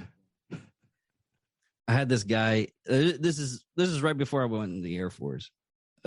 My friends came around. We had like a party night. We weren't getting drunk or anything. We were just hanging out, doing crazy stuff, playing video games and stuff, And we had this one cat. He was he just started working at the correctional as a correctional officer, the unit that I eventually would go to. Okay. And when you're a kid and you think you have all this power and everything like that, you think you can take on the world. I'm always a realist. If I see something I can't take and I know it, I can't take, I need to get help and everything like that. Yeah. And he was talking, he was like, I could take, we were watching this series about like Michael Myers and crazy people in general. And I was telling him that story of how some people, they're just so far off that you can't hurt them. Yes. Yeah. And you're a gnat. He's like, no, I can. My friends had to go pick up some soda. They came back. They heard the story. So they go around. They just start banging around on the house. This guy's like freaking out. He literally had a stick probably about that big, about 2 feet long. Yeah. Gripping it in the center of this living room, going crying because he was so scared. Yeah. Yeah. But it is a creepy thing when you see someone who is either like in a psychosis or they're born with just such a high threshold or pain threshold or whatever you call it. It's like in the police academy, we had a guy. He was off the charts intelligent. Everything that they said in that academy, his brain would retain it. Right. So he was just getting hundreds on his exams and really nice guy, but he was like real soft spoken. And we had an instructor who came in, really nice guy, but he was like, his background was Marine Corps, riot control, like, so he's teaching these techniques, like during arrest techniques and riot control. And so basically he calls this guy out because when you look at this guy's appearance, he was very like thin framed. He just kind of looked like just an average dude, like he did not want to fight someone. Yeah. So he calls him out and he's like, here you're going to use some whatever pain compliance techniques. And we all start kind of laughing to ourselves because we know this guy. You're in the police academy. You have to shower together. You're living together. You start to learn everybody's kind of idiosyncrasies, whatever. And we all knew this guy, like his back, like why this is about to be funny. And so this dude like starts putting all these different techniques and, jugular notch and all this stuff or whatever, and nothing's working. The guy's just standing there and he's wearing like he had like almost like birth control glasses issued from the Army, the old BC goggles or whatever from the military. And he's wearing these things and he's about 160 pounds. And this instructor's getting frustrated because all his techniques are not working.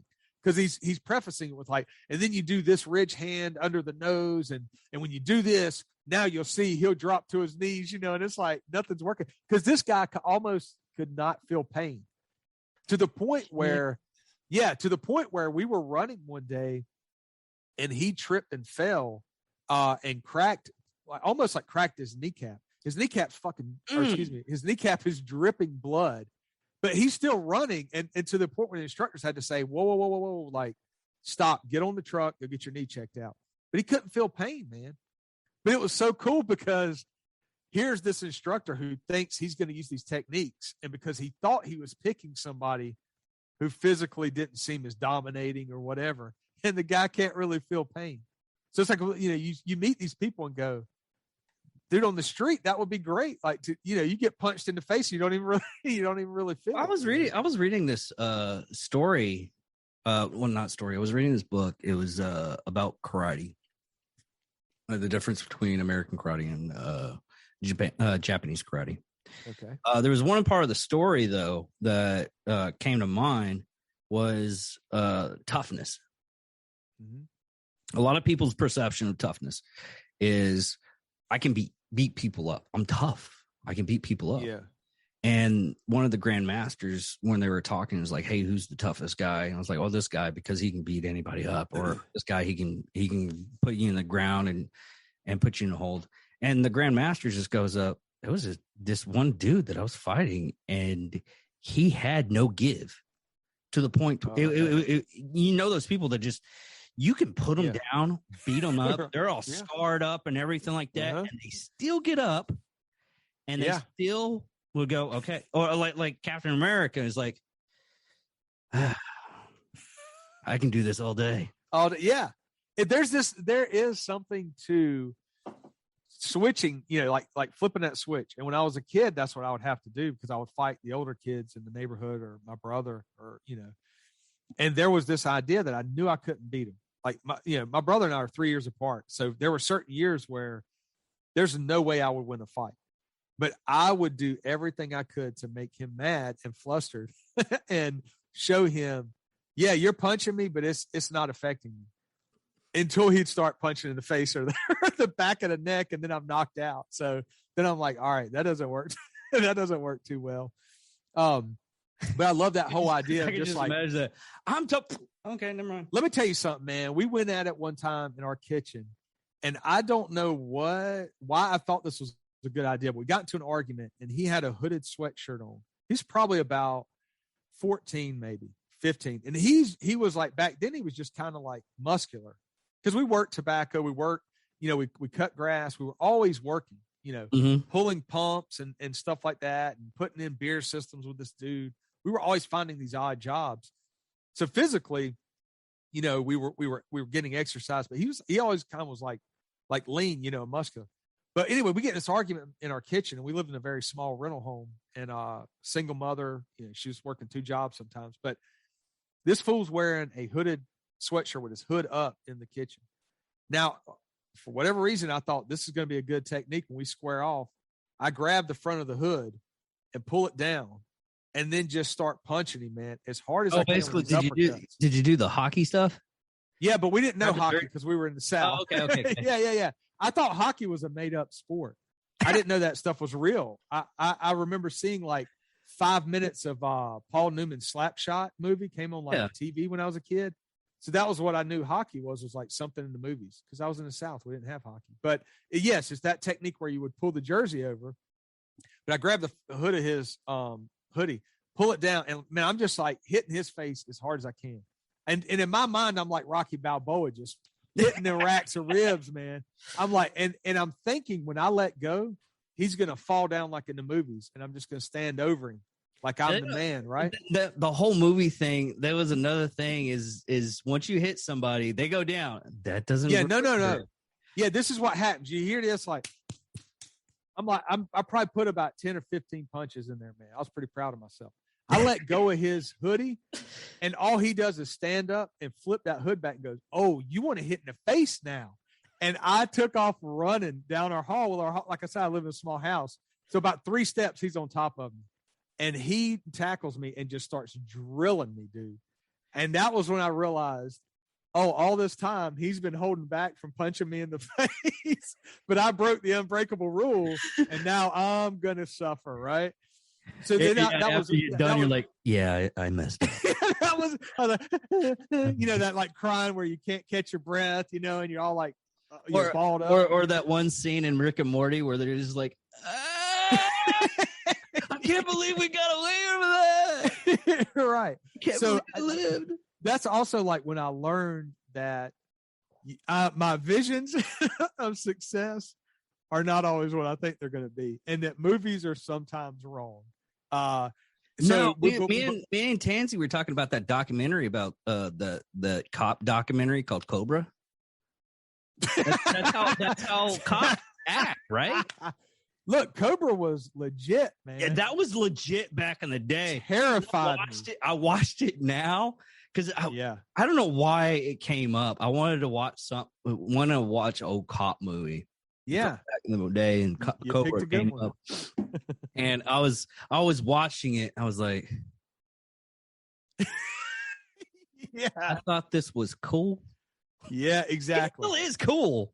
But okay, it is cool. It's cool, like in a retro way, like in a grindhouse Planet Terror way, maybe, or something. Well, but it's like watching like Cobra, then you switch over to the Terminal List. You actually see something like make believe, and I'll let you finish your stuff. But there's another thing that I found out about those '80s movies with Arnold and Sylvester Stallone. Reason why their guns got bigger is because they were having a competition. Oh, really? A legitimate competition. Who had the bigger gun? Who had the bigger knife? Who had the bigger? Oh my gosh, that's funny. I mean, they literally said that.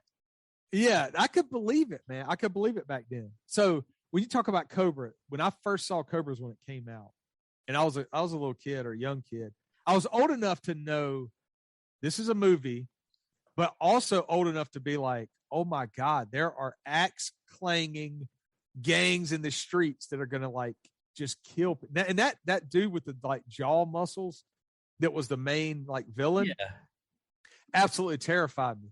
But then not flash forward, but like at that same era, there's a movie you could go back and watch now that is still one of the best cop movies ever. It's called Nighthawks, and it's Sylvester Stallone. Yes. And Billy D. Williams. Yes. Man, I tell people that all the time. Like, we're going to get back to Tansy too, but I tell people all the time, watch Nighthawks. Yes. Because when people make fun of Stallone or like that he's this, character or not, that dude was a great actor in that movie. Billy D was amazing, and they were great. They were a great duo, and it was a great history lesson in like, hey, how this is the evolution of terrorism coming to America. This is what terrorism and law enforcement will be dealing with in the future. And even though it's not a futuristic movie, New York and LA are always kind of like ahead of everybody. So it's almost like the beginning of the Joint Terrorism Task Force, where you have NYPD, FBI, all these other agencies, and everybody's kind of sharing a brain. And then every other agency starts to do that. So my department, same thing. We have JTTF people, and that's what they do. They go after, terrorists. So Nighthawks is an amazing movie, and I don't know why it doesn't. Go back and rewatch that one, dude. I watched it. I don't know, like last year maybe, So like when we I think you get one on those kicks. The last movie I got a kick in that I needed to watch was Monster Squad. Monster Squad is great, dude. I know. It's so good. Kick them in the nards. Kick them in the nards. Yeah. You don't have nards. Boom. Yeah. Wolfman has nards. Right. Stephen King rules. Kid with his shirt, right? Yeah. So your boy Tansy, he and I were talking. I did a podcast just for a little while with the guy, Jason Piccolo, and we would just talk about movies. So we would have a guest come on. And while Tansy is like this hilarious dude, but he's so locked on professionally. You know what I mean? Like he's got so much stuff going on and he preps for his shows and all that. So like when he was a guest on our show, we were doing Point Break. We were talking about Point Break. Okay. And so he's got like a surfing background. Tansy does. And like Point Break. I think we even talked about North Shore maybe, or maybe he and I talked about it in a conversation one day or something. But man, when he came on the show, we were talking about Point Break and he's just like rattling off all these facts and stuff like that. So that guy, and I know he was on your show. Maybe was it like last month, maybe, or several? It was about 2 months ago, yeah, something like that, yeah. So he's hilarious. He's working on putting a book out soon. Yeah, I'm gonna have him on. I'm gonna have him on again, like almost the end of October to promote the book. So yeah, cool dude. Like he was in some of my gang training, and he and I just like, we've always kind of kept in touch and talked and all that. So then when he had me on as a guest on Failure to Stop twice, I did like gang. So I talked all about my gang background, and because like I said, he had been through some of my classes. And then when we started the Disruptors, we were with them for a little while, and we couldn't keep pace. We couldn't keep the schedule. Which sucks because that dude is great. He, they're cranking out 4 shows a week, I think. Yeah, I'm at 3, and I could. It's crazy, man. It's crazy. So like, he does one like that. Yeah, he does one on Tuesday nights with Andrea, like his co-host, and so she does like the true crime. She'll go over a true crime case. And he'll either talk more about like, okay, this is the police side of it. Yeah, the police side, yeah. Yeah. But they just got a good chemistry because they've known each other forever. So it's it's interesting because he'll crack jokes or whatever. They may tell like a little side story or whatever. But they also do it live. So there's like always comments and stuff on YouTube and like people, go on and watch or whatever. But it's cool to watch how motivated he is and all the stuff he's into. And then on top of that, writing a book that I'm excited to read it because I know some of his background and I know I don't know all of his stories, which are cool because he's a great storyteller. But I got a feeling that book is going to be pretty squared away. Like a lot of people are going to dig it because the way he tells one story. I was like, and I totally forgot to ask you, but it was his story that he was going in that house and he thought it was haunted. I haven't heard this one. Yeah, I forget where he I think it was like one of the first couple of episodes. He was talking about this house and something kept on running through the house. Yeah. And I was like, oh, that would have been because I was going to ask you what's one of your cops like, nope, not today, and just walk off the scene moments. Oh, okay. I can't. Okay, I'll have to. I'm going through all my files in my brain. I will tell you one with a different officer, which blew my mind. Basically, we had a guy that was missing. This was years ago. So this guy is reported missing, and then someone finds him in the woods, and it appeared just from the crime scene that he had killed himself. Right. Okay. Unfortunately, if I remember right, some of the details are fuzzy. Like I said, this was back when I was a patrol officer. I think that some teenagers came along and took the firearm that he used to commit suicide. So it was like he had killed himself off of a trail that people would walk through in the neighborhood. Okay. So if you get the right mix and you have like gang members walking that cut to go to the store or whatever, and they see, like not all gang members are complete violent robots, but you got some gang members that like, they're not scared of dead bodies or whatever. Like, hey, there's a free gun. But I think there was something like that. Like there was a missing firearm. Either way, we had to guard this crime scene for a day or two, which means you're guarding it at night. And this is in the summertime. And this body had been out there for a few days, and it was, decomp was already starting to happen. So you had a very Floating strong and smell. all that stuff. Yeah, and so you're down like deep in the woods. Now, it's a full moon out, and I'm enjoying this because I have a rookie, and I was a training officer at the time, and I'm like, okay, this is how we set up the crime scene, whatever, we're I'm walking them through everything, but there's a full moon, and we're in the woods, and so I love a full moon. I love just sitting out and just watch a moon or whatever. So I'm just kind of sitting out. I'm like, dude, we're going to be here for about 6 hours. So just relax, enjoy it. You don't have to worry about answering calls. All we got to do is make sure that no one comes through this crime scene. But we're in the woods. Like you're gonna hear people coming, so don't sweat it. Well, our relief shows up, right? So it's these two other officers. Well, we shrank down the crime scene to where really all you needed was one officer to stand there directly with the body. It's like everything else has been taken care of. You just got to guard the body. One officer, that's all we need. And at the time, we're in a district where shootings are happening, stabbings, like it's wide open. So that's why I enjoy just sitting there looking at the moon. With this officer that relieves us, the two officers show up, and I'm like, yeah, we don't need two. We only need one. We're shrinking everything down. And this officer looks dead in my eyes, grown man to grown man, and is like, because he was the one that we picked, you're going to stay. Everybody else is going to leave. And he's like, no, I'm not. No, I'm not. I was like, whoa, no, you're going to stay. That's your job. You guard the body. We're clearing. He's like, I'm not staying down here. You guys are going to come back down here and scare me. Like, no, I'm not going to come back and scare you because we're grown men. You're going to guard that body. He would not stay down there with that decedent, the dead body in the woods at night. I thought he was joking. He was being completely no, serious. yeah. And the other officer, who's like one of the nicest guys I know, he's like, man, I'll stay with him. And I couldn't believe it. I was like, in my mind, I'm like, I left it alone. Like, okay, whatever. We're getting out of here. I took the rookie on. We're gone. But in my mind, I'm thinking, one, this is a grown man. Two, the sad thing is this guy is dead. He's not coming back to life. There's no threat. You're in the woods, man. Like, just relax. We're going to go answer like 10 more calls before sun up, and there's going to be chaos going on. Those threats are out there. What are we talking about here? Like, return to living dead. Like, what are you scared of, man?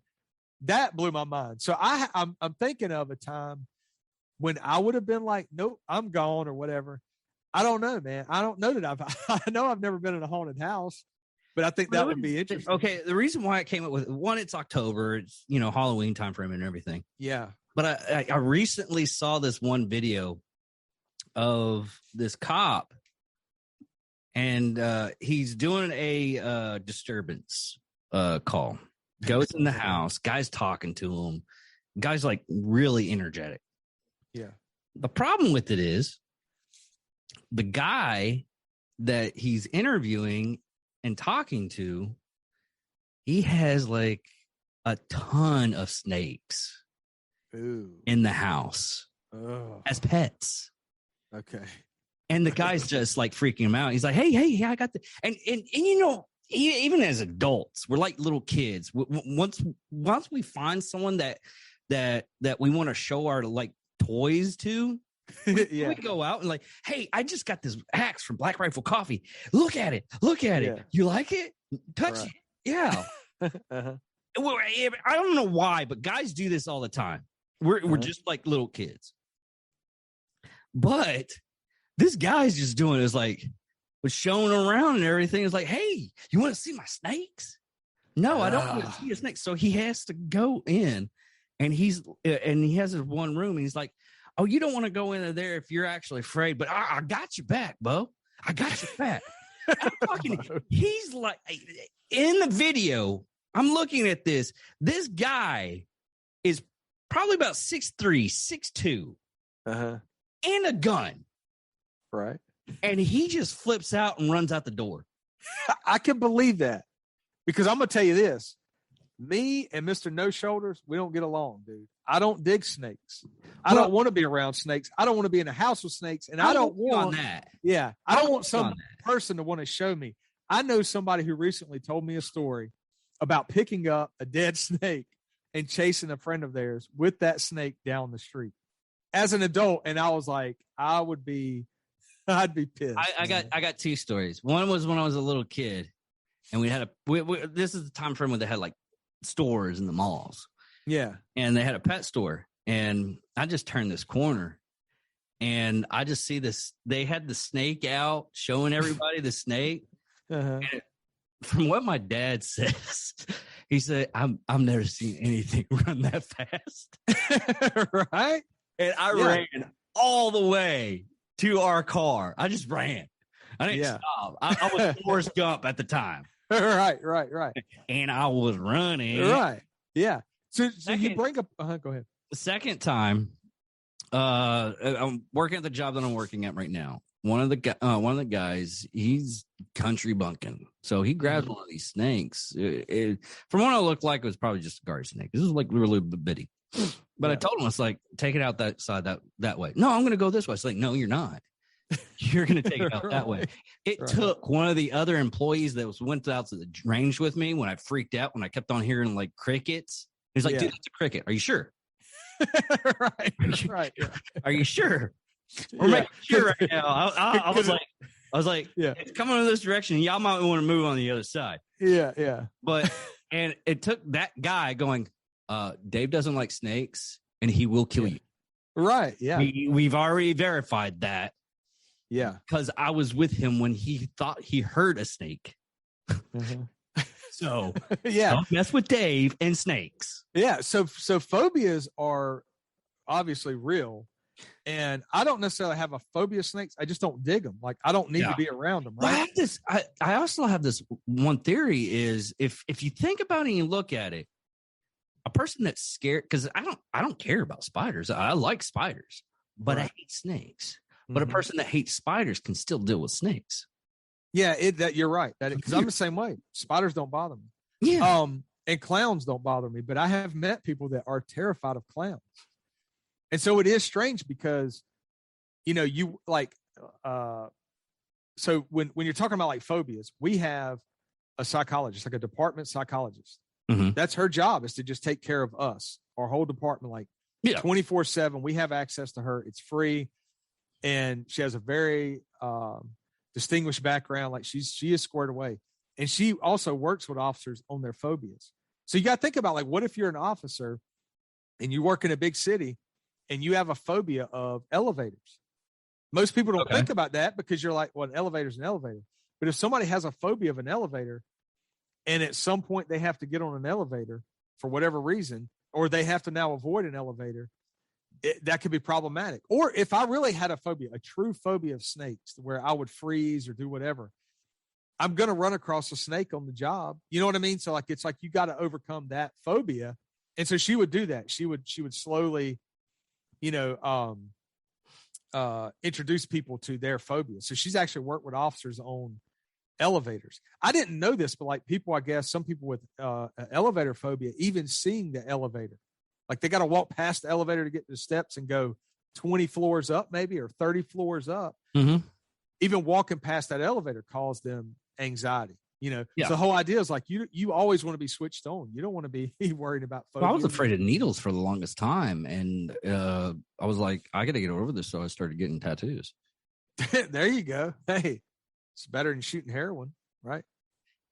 I mean, if you want to get over needles, you know what I'm saying? Like, dude, I don't understand that. I was like, I had this fear that I would be like a diabetic because you have to like shoot yourself every day. I mean, you say heroin, that numbs you, and that's, you get that, that euphoria and everything. But being a diabetic, you don't get that. So when I was in basic training, I didn't understand what was going on. I was 17 years old when I left home, right? So I get to Fort Benning and I don't know what's going on. They're just telling you, go here, do this. And they take us into a room, and it's just a square room and these like little stations set up, almost like little cubicles. And the floor and the whole floor is padded, like almost like wrestling match or like gym class mats, these like soft spongy mats. I'm like, why is the floor like spongy? It didn't make sense. And you have to line up with your foot touching this like 1970s style plastic baseboard or whatever. And you march, and step and all that. Well, then all of a sudden you realize you're going to these stations and they're pulling out these air guns not needles, but like the medicine, like you're getting these vaccines or whatever. Yeah. These, and they're just shooting them into your arms. Boom, boom, boom, boom. You know. Yeah. Well, obviously the Army has done this before. Dudes, like about 1 every 10 person is falling out because they have phobias of needles. And later on, we find out these guys that are passing out thought these air guns were shooting these large needles into the arm, like, you know, like a piston, like wham, you know, you're getting hit with these big needles. So sadly, they're scared to death of a needle. We didn't have padding. Oh, well, if we didn't have padding, they'd have cracked their skulls, because it was like just like somebody's yelling timber, man. They're just falling. Oh, boom, man. boom, boom, boom. And sadly, I thought it was kind of funny because some of the like loudmouths, like the guys who early on were, I'm going to be the biggest, baddest dude, you know, and then they're like passing out because of the air gun or whatever. But that whole idea. I had a dude that was like that, but it was with blood. As soon as he saw blood, he'd pass out, and he was really huge. Yeah, his own blood or just anybody's blood. Anybody's blood. He would like throw up and he would like throw up, pass out. Yeah. Now see, that's another thing. Like, it's crazy to me that like people will apply for a police department, get hired on like our department, and not understand that you're going to go see horrible, horrible things. You're going to see bodies that are decapitated. You're going to see bodies that are liquefied. You know, you're going to see these horrible things, and you'll see like rookies get on a crime scene and lose their bearing, their composure. And it's like, well, did you not mentally prepare yourself that you're going to see these? Like, how are you going to go? It's one of those things. What I think it is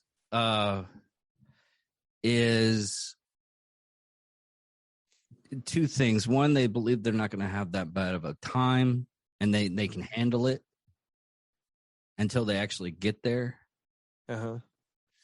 Because it's a totally different story when you actually get there. Yeah, I didn't have a problem with it because I ended up hunting. I've been in the guts. Yeah, I got you. Yeah, and we had this one guy. The other officer was down doing her rounds, and the guy flipped out and cut himself. He was cutting himself. He was a cutter. He was a known cutter. He was cutting himself. Until I got everything situated and everything, and I had the other inmate go in and bleach the whole cell, I looked up at the wall. I was like, "Oh, that." He had etched in blood his boyfriend's initials on the wall in blood. Wow. Yeah. And I was like, and I saw that, and the other inmate was like, "Is that?" I was like, "Yeah, they just get it cleaned up." Yeah. But it was at that moment, and the other officer's like, "You're so calm," and I was like, "It's blood." Yeah. It's You start to get it's being like diseased. Yeah, you start to almost get obviously desensitized, but you compartmentalize things too. So like that's the thing, that it's almost like you get on the scene and you kind of switch your brain and go, okay, you're not, and this is where dark humor comes in, and where people on like the outside, the nuke on Armageddon. What's that now? Like the dude humping a nuke on Armageddon. yeah. It's like this idea that, so like I've heard people say like, well, it's insensitive when officers or detectives are making jokes. It's like, I know it is. I know it's insensitive, because our brains are not wired to be like, oh, this is great. I love absorbing all this trauma and seeing bodies and violence and all that. So the brain almost like is trying to counter it and bring in something, like try to bring in something, and humor is like a defense mechanism. So like Tanzia said, recently, like, he would often laugh at things when they're more serious, because your brain is doing that. Everybody kind of has their way of dealing with it, because if you can't deal with it, you end up going and finding another job, because it's tough. It's horrible, you know? So for me, at least, I didn't always like do the dark humor thing, but my brain could switch and go, okay, we're going to look at this as a crime scene. We're going to look at every little detail. And I'm not right now, my brain is not going to focus on this person has family members, and I have to deal with the family members, and I have to absorb the sorrow and sadness and the horrible things that they're going to have to go through. Like you kind of compartmentalize that off, and then you go, okay, I'm looking at the body. I'm looking at how it's arranged. I'm looking at the crime scene, who has access to the crime scene, victimology, all that. And then once you're done with that, then you switch gears, and then now you have to deal with family members. And that's where a lot of the emotions that people really don't understand, that's what can wear you down, because you're taking it all in. You're sitting there with the I family always thought it was because I always thought it wasn't the person that was doing the crime scene, the detecting. I mean, you get a little bit of information from the family, but the beforehand, before the detective shows up, and like, hey, did you have any enemies type deal? Yeah, it was like someone that was not part of the crime scene that had to go over there. It depends. Every department, every department is different. So I'm fortunate that on my department, we do a team approach. So you have a couple of units that are working homicides, and you have a group of detectives and a sergeant, and they work independently. They work, one case at a time. And so one person may be working the crime scene. One person may be working interviews. One person may be working all the databases, victimology, social media, open sources, all that. Everyone's kind of got different tasks. One person's pulling video from all these businesses or whatever. And then you come back together collectively in order to share information and really share a brain about the whole case, so that then if someone has to switch gears and go, okay, I've watched all this video. Here's your killer. He's walking across the parking lot, whatever. He's got a limp, and it looks like whatever, that he's got these characteristics we're going to focus on. Then someone can shift gears and have all that information. They may have to actually do the interview of the suspect or someone, So it's a very organized team approach with team-oriented detectives. So, but you're all going to see the crime scene. Everybody's going to walk the crime scene. Everybody's going to see it, because you have to know every facet of that case, even though you're not the lead detective. The lead detective for our units actually is the person who's organizing the case, who is going to be point of contact for the family, and really kind of call the shots for their investigation, and everybody else runs support. Right. Okay. Now, which when people start looking at it, that's usually not how like the TV shows portray it, because you're really just going to focus on one main character who's this all-knowing kind of Sherlock Holmes type of person. And they usually Castle, they have a writer come in and help being a detective. Right. It always happens, right? Yeah. You have like 5 of them on your units, right? Right. So it's like this idea that if you pick the right people, just like a basketball team, if you can pick a collective of players that are strong in different suits, and then you put them all together, man, it is absolutely amazing. So we're very fortunate that we have a very high clearance rate, and that when newer detectives come onto the unit, they have this wealth of knowledge. And because it's so team oriented, people share that information willingly. They just say, hey, okay, you've never done a search warrant like this, or, oh, you've never thought about this approach or whatever. It's always really problem solving. But at the end of the day, everyone's got to see the crime scene. Everybody's got to absorb that. The lead usually is the point of contact for that family. So everyone is going to be lead at some point. We run through so many murders. You have to deal with the families, or you may get on the scene and have to interview people who witnessed it or their family members were there. I had to, unfortunately, one time talk to a uncle who was fishing with these 2 small kids. And because English was his second language, he didn't understand this sign that basically said, do not get in the water. The water has like a pool. It's almost like a reservoir, sort of. So you could get sucked under the water. The surface looks flat and calm. Underneath are these currents that are flowing, because there's like a waterfall down at the end of this reservoir. It's a very weird body of water. but they had these signs up all along the water. Sadly, he was fishing and was letting the kids kind of play around him. And then they got down into the water, and all of a sudden it started pulling them under. And he's trying to hold on to them and fight, and then he's getting pulled under. And they're both the kids drowned. And so I had to sit and talk to him and have him relive his niece and nephew drowned in his hands. You know what I mean? Like, yeah, absolutely horrible.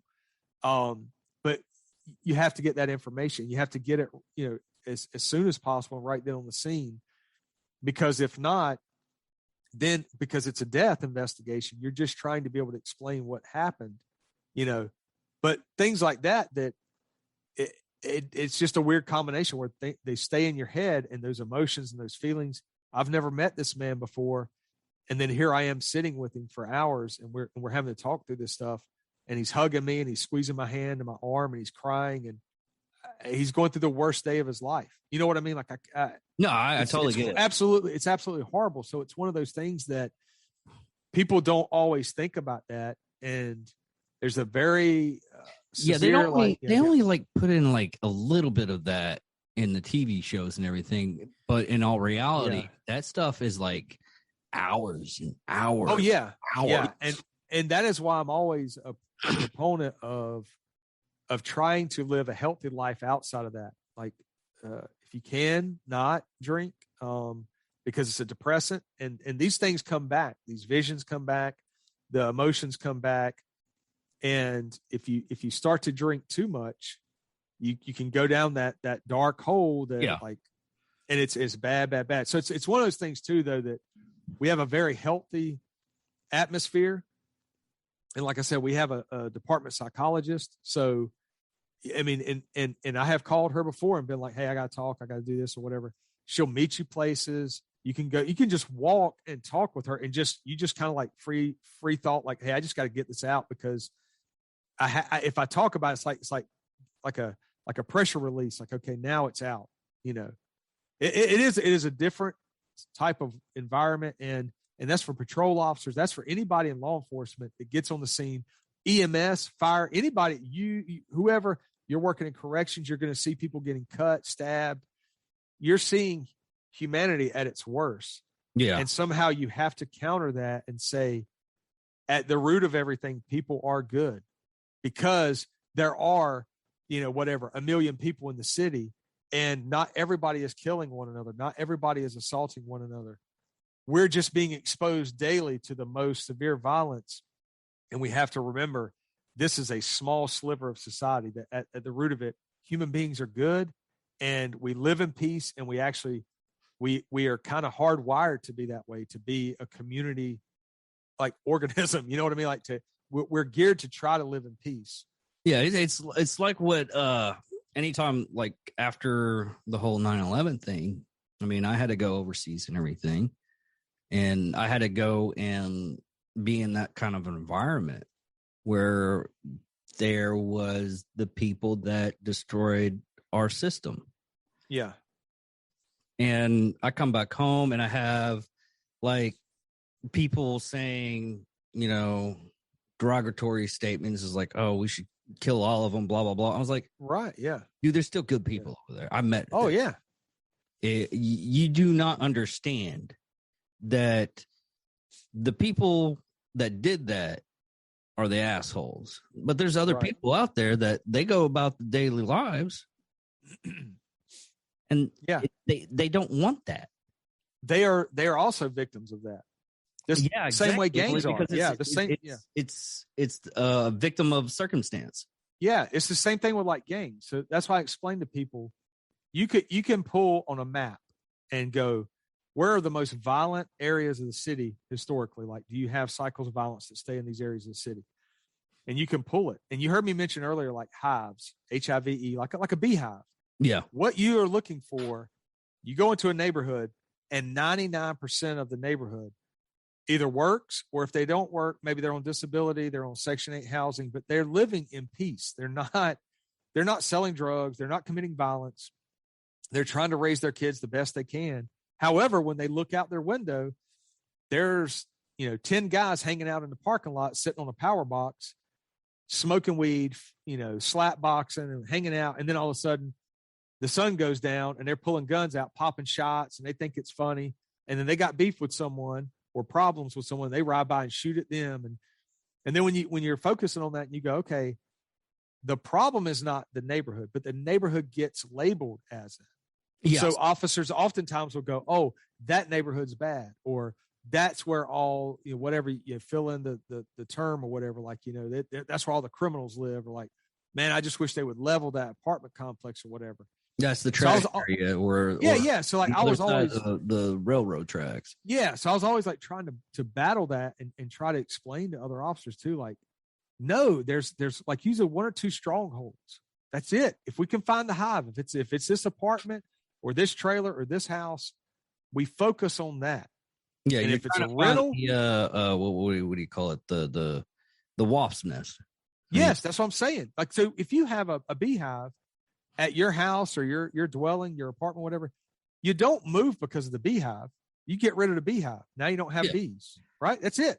Yeah. So you do it through, it's not always through arrest. Sometimes it is through, okay, here's the hive. We've identified it. It's a rental home. Who rents it? Oh, okay. Who's the actual owner of the home? Step to the owner. Talk to them. Hey, did you know that your house has 15 911 calls in the last 30 days? Did you know? Because a lot of times people don't know. They own the house, but they rent it to somebody and they don't check in on them, right? Then the homeowner, the actual homeowner who's renting it, will then realize, oh, I've got a problem. Yeah, you do have a problem. And then you work the angles of the neighborhood. So you get on the phone, you call the neighbors and stuff, and you say, hey, you're never going to meet me. We're never going to meet face to face. Don't tell anybody you're even talking to me, but tell me about this house, this location. And so now you have citizens who are like, okay, I've lived here for 20 years. We've never had any problems. And now in the last 6 months, we've had shootings, stabbings, right there at this house. Okay. Tell me when it's the most active. Friday nights, 6 p.m. to 1 o'clock, wide open. Like, that's the reason their front yard is dirt instead of grass, because everybody stands in the yard, cars pull up, they approach the cars drive off. The house got shot up the other day. I heard them talking at the bus stop, and they said it was whatever, 8 Trey Crips dudes that did it. I don't know what that means, officer or detective, but run with it. You take all these bits of information from the neighborhood or from whoever has access to that location, and then you start to just chisel away. And then you go, okay, if Friday from 6 p.m. to 1 a.m. is the best window of observable behavior, let's get a team in there, plainclothes officers, or whatever the angle is. You go and do the surveillance, and you go, okay, it's a neighborhood. There's a wooded area along the side of the house. You get in a ghillie suit, right? And you crawl your butt up there, get in a hide spot, and you start calling in the activity. The rest of us will set up on the perimeter, and we'll start doing stops. So if you're observing people and you go, man, that guy right there in the group sitting at the power box keeps touching his waistband. He keeps his head's on a swivel, So the surveillance guy is calling it out and is saying, hey, this is what we've got going on. This guy's doing this. Then we may say, okay, hey, send in a patrol vehicle, like a marked unit. So now we have a police presence in the area, and let's see how they react. So then you send in a patrol unit, comes creeping down the street, and everybody's yelling, whatever, like they always have like codes like one time or whatever, man down, whatever. And when they call it, then everybody starts looking around. They see the patrol vehicle. Then the person with the weapon indicates from their body language where that weapon is. Because now they realize, I have a gun on me. This is the equivalent of, if that cop stops me, I'm going to prison. So instinctively, they're going to touch it. They're going to blade their body. They're going to move around. They're going to wiggle. They may just take off running. Boom. They may pull it out immediately, throw it behind the power box, and act like everything's cool. And so your surveillance guy's watching it the whole time, or surveillance person's watching it the whole time. But you have created something different in their environment by introducing that patrol vehicle, that uniformed police presence. Now the patrol vehicle just keeps rolling on, and surveillance is like, that's our guy. He's got a gun on him. These are all the indicators. Let's go ahead and roll in, get him stopped. And then your team rolls in, jumps out, boom, prone him out, get the gun out of his waistband. Boom, you're gone, buddy, And you just pick people off until the hive, the family at that location, realizes you've got a problem, and we're going to arrest everybody every night. We're going to be here. or 2, you need to stop doing what you're doing because you are bringing violence into a neighborhood of people who do not want the violence here. And it's as simple and as easy as that. And that's one of those things that as we're working our units and working these assignments, all that stuff starts to break down. And that's all it is. You just look at it and you attack the one problem and you get as much intel as possible. And then you say, okay, how are we going to break the back of this location? Yeah, it was like, and I hate to say it, and this is where I got it from. It was an issue of New Avengers where they were, and I eventually researched to find it out. What they ended up doing is they ended up picking a spot that was in a bad neighborhood, and I forgot what they called it. Showing of force, basically. Okay, yeah. And they were just in the neighborhood, didn't do anything, just talking to people and everything. Mm-hmm. And from that, I found out they did it in an area in Chicago. They would go from one block. They would just show a force, talk with people and everything, and the cops would stay in there, and then they would just move on to the next neighborhood. And it did help with the crime rate for a small amount. Yeah. And it's just with the knowledge that those cops are going to be there. Yes. Well, okay, think about it. You have to put yourself in the position of the citizen. If I'm a 60-year-old grandmother and I'm looking out my window and I see it every day and I don't see cops addressing it, then what happens is people give up and they say, well, I can call 911 and I've done it in the past, but when they come out here, they don't arrest them. Well, they can't arrest them because they don't have any probable cause. Hell, they probably don't even have reasonable suspicion to stop them because they're a patrol officer responding to an area that is very vague information like, hey, there are guys hanging out on a power box or there are guys loitering, in the parking lot. Well, by the time they roll up, they may have walked off, or the guys just may be like, yeah, our friend, whatever her name is, she lives at that apartment and she's right here and her brother's right here. It's like, oh, well, you live here. Cool. And they move on. But the image to the citizens are, well, the cops don't care. Yeah. Because the citizen is looking at it and going, how do you not know this is crime? That's your job, is to know where the crime is. So that's like that was always the running theme when I was on patrol, was like, this is my beat. This is my area of operation I work in every day. I need to know the store managers. I need to know store clerks. I need to know everybody. I need to know who my frequent flyers are. I need to know my homeless population because I have a very small plot of land and I've got shootings and stabbings and murders happening. And I'm a patrol officer.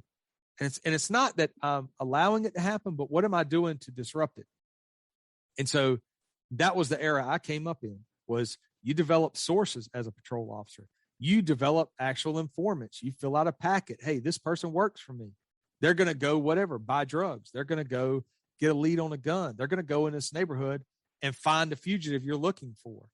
You know what I mean? Like they're going to go into a shot house and be like, yeah, this dude sells, solo cups of beer and liquor and alcohol, whatever. But yeah, you're looking for this dude. Cool. I was just in there and your shooting suspect is in there. His car's parked in the driveway. It's his grandmother's car. Here's the tag. His name's Bob. Right, yeah. Get his social security number 2. Right. But you're just like, cool. And then you meet up with the informant, pay them for their time and their information. And that was the era I came up in police work. Sadly, right now, we're not in that era. The patrol officers are in a very reactive mindset. They go and they answer the calls, and then they go back to a safe area where they're just kind of hanging out. And I get it. I understand why that's going on, but that's also why your violent crime in all of your major cities is skyrocketing, and in the suburbs, because that proactive, that ability to disrupt is not going on a grand scale. And really, it really is not that hard to disrupt violence when you're dealing with gang members and drug dealers. We've got a lot of violence going on in families right now, and just it's a crazy time. But that stuff you can do. We ended up having a little bit of problem here in our city only because of, I don't know if it's fixed or not, but I know like a year ago they let out like a bunch of, because we have a state hospital. Okay, yeah. So we had a lot of crazy people. They went from 3,000 to 300. Yes. Oof. and the cops can't do anything. I mean, they can, if they're harming themselves or they're harming another people, they can. But if they're just being a disruption or just going a little bit too high velocity, even my dad, we have a new jail here for the sheriff's department, and one of the guys that was one of the crazies that got let out, they're waiting for like 15 months to send them back to the state hospital. Yeah. And this new jail cell, he just totally demolished, ripped up the concrete, busted up. And now he went from deputy to maintenance, and he has to fix all this stuff now. And he's like, man, I don't know what to tell you. We can't do anything with the guy. Yeah. And it's just to the point where you don't know what's happening in the environment. I started caring a lot more. Yeah. I don't want to, take somebody down with a gun. No. But I have to protect me and people are around me. So the great thing about this is, all right. So we in police work in general, we've done a great job in 20 years. And you can look at the stats of curbing violence and driving down violent crime for many, many years. What we did a horrible job of was telling the public what we were doing and how we were doing that. Oh, so yeah. Do you know what I mean? Like we really did. No, you're totally right. Yeah. So like I was told and trained, you don't talk to the media, obviously. Yeah. Our job is to try to prevent violent crimes from happening, work our areas, work our beats, and actually be like really good at our jobs. Right. That was the way I was trained. So, but now you see the ramifications of us staying in the shadows for so long and the violence decreasing. Then people think, oh, everything is perfect. Like people aren't violent. And really the problem we have are like these aggressive cops and they're just doing these horrible things. Yeah. You're only seeing one side of the story. Right. And so when you talk about, you start to have the breakdown in the mental health services. And like I said earlier, like I have a degree in psychology. Like, yeah, it's very near and dear to my heart. Like I have family members that are dealing with different mental illnesses. I had an uncle who's deceased now, but he spent 20 something years on the street battling addiction and was one of the most arrested persons in my city where I work. So it's pretty personal to me. And we see the same thing, and we've seen it for years where our facilities were getting shut down, and now people don't have those services, and they don't get their meds, and then they start to cycle, and then you see the violence come where if they did have their meds or they did have services, that the violence wouldn't happen. Now, what we did to counter that, and I say I didn't have anything to do with designing the system, but law enforcement across the board in the area I work in, or the region I work in, teamed up with mental health clinicians, and the clinicians designed training specifically for us on patrol. And I went through one of the first classes, 15 years ago, on how to diffuse, how to identify very specific behaviors, psychosis. And the problem is this, you're a cop and all you know is to solve the problem is to arrest somebody. Yeah. So if somebody is having a psychosis or they're having an episode, or they're just like going through a bout of depression, and they're in a park at 3 o'clock in the morning. They just need their new their meds and everything. I actually had right. I had that situation happen. If it wasn't for the fact that I worked corrections, this guy would have probably been arrested. And it was one of those stories. Is he thought the cops were like tracking him down and eating him. And I talked to him, and I had. I got, I was like, hey, give me your therapist number. Or it was like, oh, well, my battery's dead. I was like, do you have enough to where I can get the therapist number? Called the therapist, got him set up and everything like that. Did the non-emergency cop called the cop. I was like, hey, I don't want you to be freaked out or anything like that. But one of my buddies, he's a cop. Yes. Don't run or anything. but he's going to make sure you get to the therapist and you get your meds, okay? And and me and the cop, I was like, hey buddy, and I was like, hey buddy, how's it going? You remember me? We did that thing. Yeah. And we had this, thing going. It was like, hey, this is so and so. He's a little bit needing his medicine and everything like that from his therapist. Can you make sure he gets there? I can't do it. I gotta go to this thing, but can you do it? Yeah. So now, so we're all friends now. Boom. Yes. Yeah, that's what I mean. So that idea of us and law enforcement switching gears and going, okay, I don't need to arrest my way out of this problem for this poor guy. I need to figure out what we've got. What resources? Do some what I call verbal jiu-jitsu. Right. So it was that idea of when we went through the training, we had clinicians training us. We're running these scenarios, and we're also touring the facilities, so that if we are talking to someone like that, and at that time when I was on patrol, we had a lot of people that were rotating back from overseas and getting out of the military, and we're trying to adjust. And so it's 2 different times I had to talk guys out of potentially killing themselves or their family members or whatever. And each time it was like, because I knew the background of the facilities, I knew what the steps were going to be, I could explain to them, look, this is the deal, man. Like in a very calm voice, like, these are our options. This is what we can do. And we're going to go to this facility. It's all voluntary. If whenever you're ready to tap out, you tell me, I'll bring you back home. But I got a feeling that if you'll just listen to me and trust me, let's go talk to these people, and I'll be sitting right there. And then if at any time you want to tap out, I'll give you a ride right back home. It's much different than, oh, well, what probable cause do we have? Oh, he's got a knife. And the family member heard him say something to the effect of he was going to end everybody. Oh, well, then that's communication of threats. Let's take him to jail. Now you've created a problem because you got a guy who's never been to jail, who's served his country, is coming back home and is dealing with a lot of problems that jail is not going to fix. No. So if you then charge him and take him to jail on that, now you've created a criminal history. You're locking him up in, at least even if it's temporary for a day or two.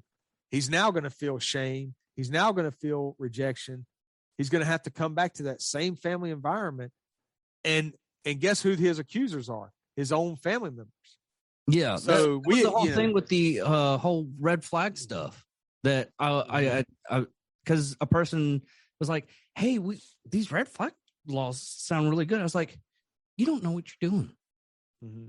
One, you can have that family member that might have overheard a conversation with the guy with the knife. He could just be cutting onions or something like that, and he's talking on the phone, but he's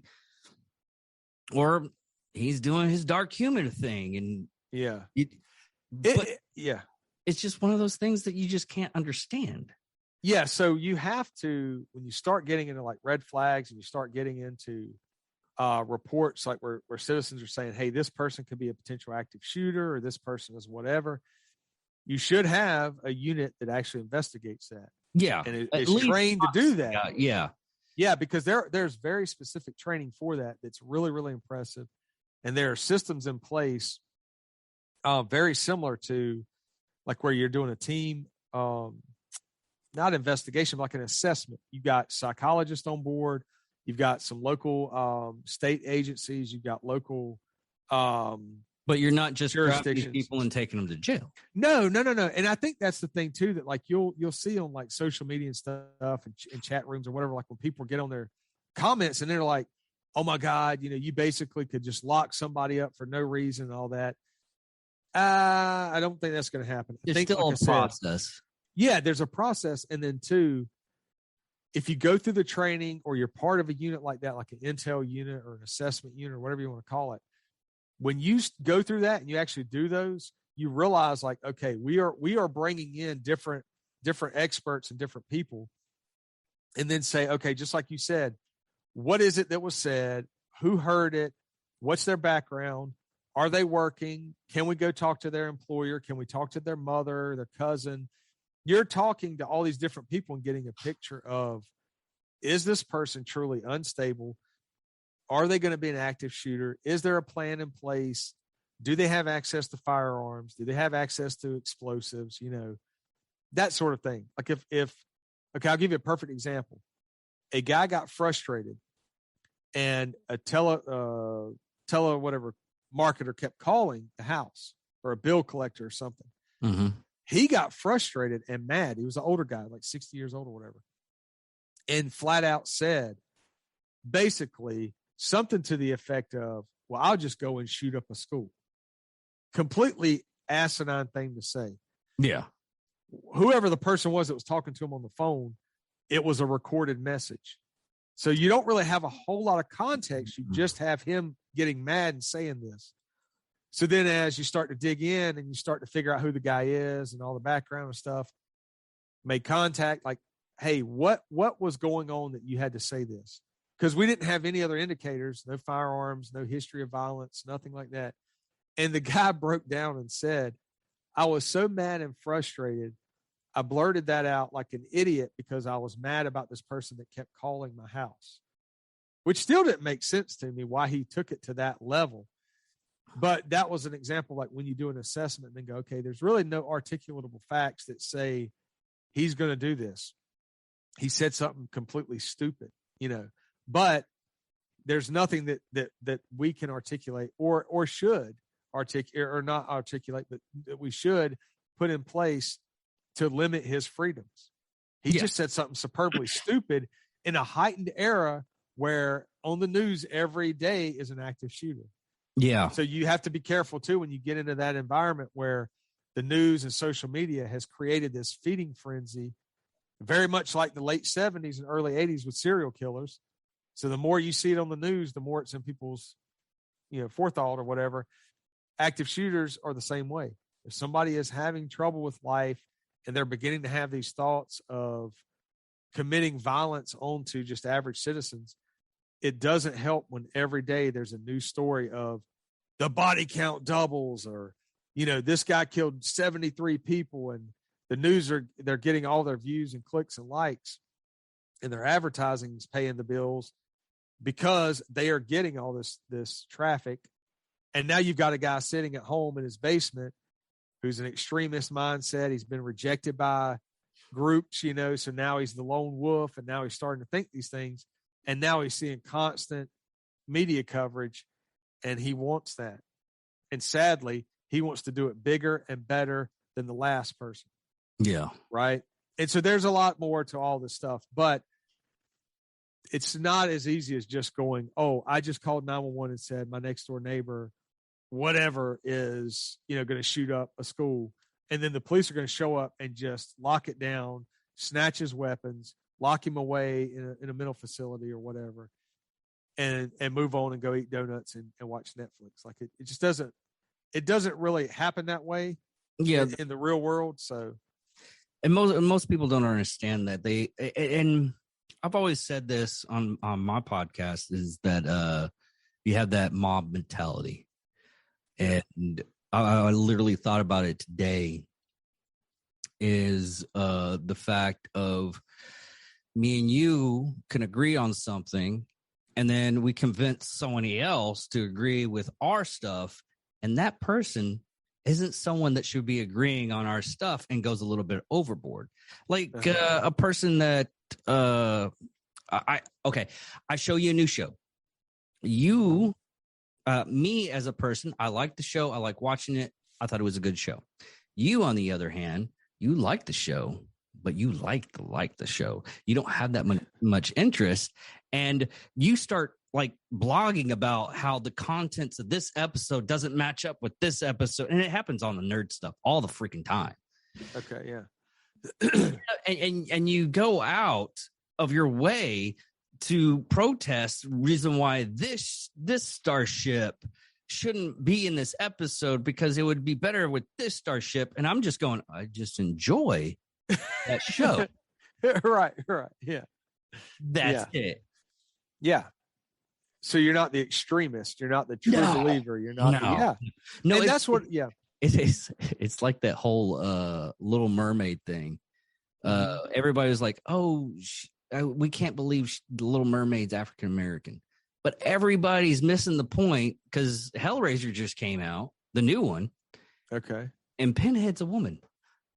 Everybody's fine with a woman as a person that's going to steal your soul and ruin your life, but a mermaid. Right. Yeah. And it's to me, like, I don't watch the news. I actually actively will not watch the news. Yet I still often hear like that. Like I heard people talking about Little Mermaid. My logic is I don't really care. I don't care. As it doesn't affect my life, but I don't care. Right. If you revamp a story, if you take a character from the 70s and you revamp it and you make it whatever. I don't care. It just did Quantum Leap. Now I can't really get into it, but I mean, I love the old Quantum Leap, but I was trying to get into. It's like watching you liked it when you're a kid, but you don't really like it when you're adult type deal. Right. Yeah. But that's one thing is like a story is a story. Yeah. So if you retell a story, but you use a different character with a different whatever cultural background, different religious background, maybe a different new theme, maybe you redo or reboot a show, and the lead character is a gay male, and so what he's dealing with is homophobia, but he's also saving the world. Cool, like because now a young kid or a teenager who can see that story or that movie or whatever and go, oh, someone actually knows how I feel and I can relate to that character. Yeah. That is wonderful. I think that's the power of telling stories. That's the power of comics, movies, shows, is to relate to people and bring them into that universe or that story, either for escapism, or for, hey, I can relate to that. And I don't feel ostracized. I don't feel like I'm an outsider now because mainstream is saying it's okay to be gay, male, whatever, like that's okay because this person is saving the world or this person is the only time frame where I don't like it is for the fact it doesn't help the story one iota. Mm-hmm. It's just there. It's like, oh, we're doing this because of what they are. I'm like, yeah. What? I was like, but that's what I mean. So I'm going to interrupt. Like the best Kingpin was Michael's. Oh God, it was one with the Ben Affleck, that Daredevil. Man, I watched like 5 minutes and turned it off. Yeah. Really? I had to turn it off. Michael Clark Duncan. Okay. Michael Clark Duncan. Still to this day, I can't, even the new Daredevil, the TV series they have out, I can't, that Kingpin's not the Kingpin I like. The one that Michael Clark Duncan did, he did it as a badass. Yeah, because the Kingpin is a badass. Like, you got to play it that way. And if you look at the TV series, the guy that did it in the TV series, it's like a spoiled little kid that doesn't know his own where he's at times. He just has like a little kid fit of rage, and I hate it. Yeah, and so that's much different than the actual character. So that's what I'm saying is like, if Kingpin to me, you could be whatever background to be the Kingpin. You just got to play the part similar to the Kingpin and why he's so powerful and such a badass, right? But that's what I mean is like, if someone says, hey, I'm going to revamp this character and I'm going to tell this story, but it's going to be this kid who grew up in the South and he rode skateboards and he listened to punk rock and he ran from dudes in Camaros with mullets, like I can relate to that because that's how I grew up. So if they revamp the story and I'm watching it, now I'm relating to that and I'm going, damn, like mainstream finally gets it that, we were skating, we were listening to punk, we were living in the South, and it was like all out, like you're going to get your head smashed because of who you are, solely because you ride a piece of wood with 4 wheels. Dudes are going to bail out of a truck and do their best to smash you. Yeah. And you're going to do your best to pick this skateboard up and crack them across the head with a metal truck holding these 2 wheels to this wooden board. That's what always got me to the point where of how a lot of times they show like people hating on the people, like skateboarders. Yeah. We didn't have a problem with skateboarders here in my town. Everybody got together, and sometimes the hillbilly rednecks were like, "Oh man, you do a really cool trick with that. Let me build you a freaking ramp." That would help. Yeah, that would be cool. But a lot of the stories that come out during that time frame, they were rebels, and no one would help them out. Yeah, yeah. But that's what I'm saying is like that was what now would probably sound cliche because you have had those stories come out. When I was a kid, that was the truth. Like you could be out skating and you would either hear like a Camaro or you would see a truck and immediately get nervous. And you're sizing them up like, okay, are they going to bail out on us? Who are these guys? And especially if you don't know them, that's the unknown. It's like, damn, I don't know who that person is. And that was the case. And so for me, it started at a very young age, man. I was like 10 or 11 getting in fights with the older guys purely because of the skateboard stuff. And it's so stereotypical. It's so outsiders, socias versus the greasers. And so my dad, who, my brother and I would go visit my dad every other weekend. He lived in a different city. And when the Outsiders came out, we saw that movie when we were very young. And related to it. Right. Well, yeah, it was like a year, or it was about maybe a year or two, whatever, right around that time that then all this stuff started happening to us. And my dad had grown up in San Diego, California, and had lived through a lot of that and was like, yes, this is how it was. You had greasers, you had socias, you had jocks, like there were all these cliques of people and they did fight. Like that was what they did. And we're like, yeah, no shit. That's what we're going through too. And so the Outsiders kind of made sense in my world. Like, yeah, I get it. Cause that's what we're living through. As an adult now, it's interesting because I see younger people fortunately not having to deal with that. And they can go skate in the South. Like, okay, so Tansy's got a business, like a distillery, and he'll bring bands in to play at the distillery, like punk rock bands. Yeah. And I've traveled out there and gone to one of the shows, and this great band called Orphan Riot played. And nicest dudes in the world. They're very young. They live in the South, but they play like really good punk rock. And they don't, and in that environment, they're like really nice. Yes, sir. No, sir. And the crowd was nice. And so like Tansy was even kind of giving the crowd a hard time. Like, like let out all that aggression, like let's get a pit going and stuff. But a lot of these kids were like just really cool and laid back because some of them, not all of them, but some of them were not going through that. They were not getting beat up. They weren't getting victimized, which to me is like, okay, the South is evolving because people are evolving. People are learning. Don't be a bully. Like that's not cool. And you're probably going to get your head split with a skateboard. So nowadays, I mean, look at all the stuff that I mean, all the stuff that I'm into, role playing, D&D, just anime stuff and everything like that. Now it's part of the norm. When I was a kid, I almost got beat up like every other day. Being that different kid. Well, that's why Stranger Things. Oh my God, it's so cool. Yeah, when Stranger Things came out, like I was just having a conversation with a person the other day about that, about why like Stranger Things is so great because different generations can watch it and get something from it. Like younger generations love the retro thing. Older generations or, adults watch it. Like I remember the wood panel walls and the kids that played Dungeons and Dragons, the kids in the early 80s wearing like, everything was like olive green. And, but like Dungeons and Dragons, man, was like, I never played, but I knew guys that did, and they were serious about it. Like that was like the end all be all. They got into it. They talked about the dice and the characters. And so I knew one dude that played it and actually would create from like styrofoam packages. Like you buy something and something comes in styrofoam, he would take the styrofoam and build like castles. Yeah. And he had like these little figurines that he would paint and stuff. And I was fascinated by it, but I just wasn't like smart enough to get into the whole realm of it. I was like, okay, I'm going to go grab a stick and pretend like I'm going to go kill communists or Cobra and play G.I. Joe. Like that was what I Actually, they had a role playing game that you could play with.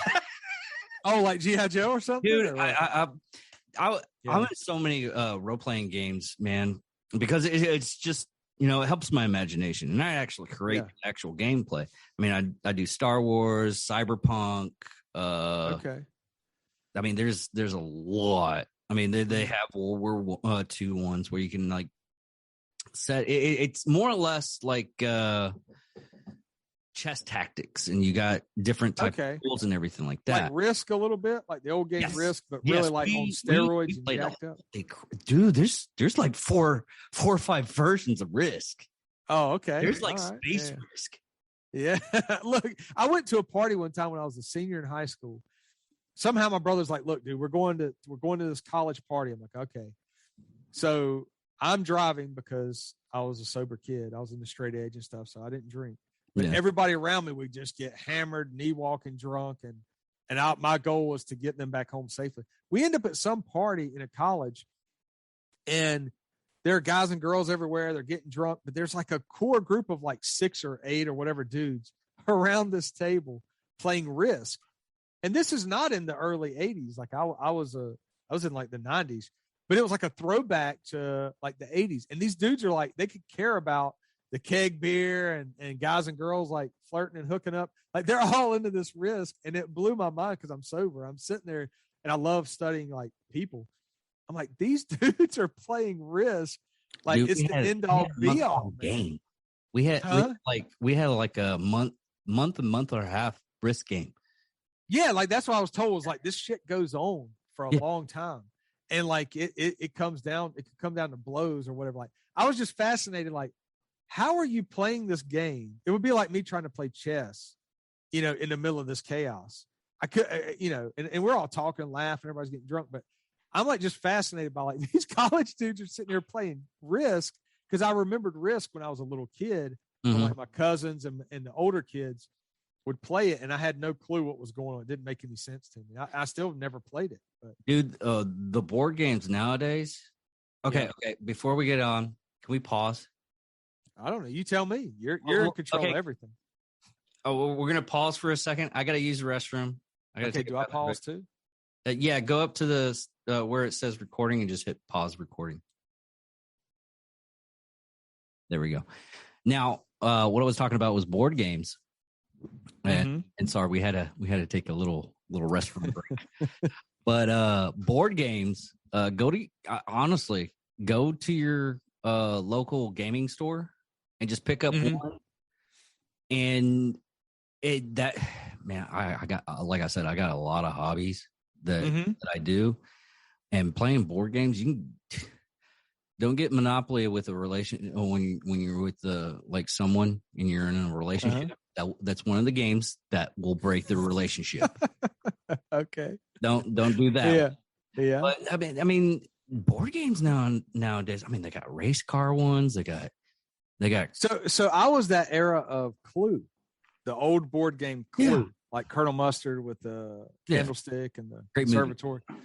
Yeah. Big Tim Curry fan over here, man. Clue, and Rocky Horror Picture Show. What's that? I actually met him, and nowadays he's not good. Oh man. Yeah. I was gonna go get a photo with him at a Comic-Con. Okay. Yeah, 2015 he had a stroke. Oh man. And they're basically wheeling him in and letting people like take photos with him. I was like, I'm not doing that. Yeah. I've heard though he's like one of the nicest guys in Hollywood or in the acting. Like there's a lot of nice ones. Yeah. Which one makes sense? Like I said, like Clue, he was great in Clue. He was great in The Worst Witch of All, I think is what it was. Like everything he was in is actually good. But I'm not kidding, man. That old TV series, the miniseries where he was Pennywise. I went back and watched it when the new It came out, whatever, like 2 or 3 years ago. Yeah. And it still holds up, man. When I was a kid, I loved it. And it holds up now. But yeah, I'm a big Tim Curry fan, even like with Rocky Horror. So I have to be careful. I tell people like Rocky Horror because like when I was a kid, there was a whole subculture of it. That's where all the punk rock kids kind of went. And and congregated. So the first time I see that movie, I'm 13 years old, and it's blowing my mind. Like, what am I even watching? Everything? What's that? You go up to the movie when it plays during Halloween and dress up and drag and everything? Yeah, so that's what was going on. So in the city I was you dressed up in drag. Oh no, I didn't. I will tell you a funny story about that though.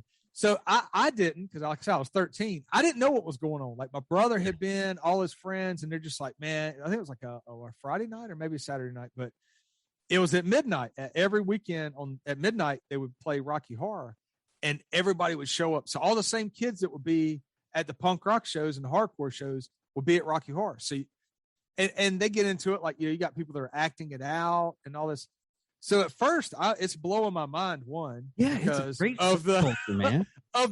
Like, what's going on, and I'm like, here's this dude dressed up, in like stockings and all this, but he's a great actor. You just get like sucked into the movie, but you also get sucked into the energy of like all these kids who are somewhat we're kind of the rejected in society, or we're the ones who are on the outside or whatever. And they're all kind of, this is a safe area where they're just having fun. And so there's a movie called Perks of Being a Wallflower. Again, one of the greatest movies ever. So I got a lot of great movies, but that movie actually captures that spirit of being a teenager and going to go see that movie and the people who play it. So flash forward, when I was on patrol, I'm working one night and I'm basically just doing a detail where I'm at a restaurant. Mm-hmm. And a lot of drunk people would show up, and then we'd have fights in the parking lot. So we just had a uniform presence to deter that. Well, the whole crew that had been at the movie theater doing Rocky Horror that night show up at the restaurant. So they're all coming in their outfits, and they're just, like having a blast. And I remember that energy. So I'm talking to them and I'm like, oh, you got to be Magenta. You got to be Rocky, like you're Dr. Frankfurter. And they're like, and I'm in uniform. So the first thing they assume is I'm, this robot of a cop. Yeah. You're not. And then, so they're just like, oh my God, how do you know Rocky Horror and all this? So I tell them, man, I grew up going to shows at this place. I used to go to Rocky Horror when I was a kid. Like, yeah. Somebody's got to talk about music. And this one guy comes over and he's like, don't take this the wrong way, but I really think you would make the perfect Rocky. Would you be willing to come and basically run around in your underwear? I was like, nah, dude, like with all due respect, I will not be going to go dress up in my underwear and run around, but I appreciate it. Well, look at the people that do cosplay up at cons. Mm-hmm. I have a buddy that comes on he's going to come up on the show again, but he was on the show twice. Met him at a con, and they do like, some of them do like charity work and everything, dress up like Batman, go to children's hospitals for very sick kids. There's this one dude, richer than shit, drives in at a children's hospital in a Lamborghini. That's what his Batmobile is. Oh. And one time, cops pulled him over and everything, and they would just, it was like, we're not pulling you over because we're trying to you did something wrong. Yeah. We just are amazed. There's one dude that built a Batmobile, the 89. 1989. I knew it. I knew when you say he built the Batmobile, it's got to be the 89 one. Yeah. Okay. Yeah. I mean, the nerd culture is nowadays, and how much work they put into it. I'm talking. I'll send you pictures of this dude, and he does he does Joker. He does Batman Azrael. He does a lot of them. He does Spawn, Cowboy Spawn. Wow. Okay. Yeah, dude, and he's still in the Air Force now, and if you look at him out of his costume and in the military, you wouldn't even think it. And then you go to a con and see him, you're like, this is what you do? Right. Yeah. And it's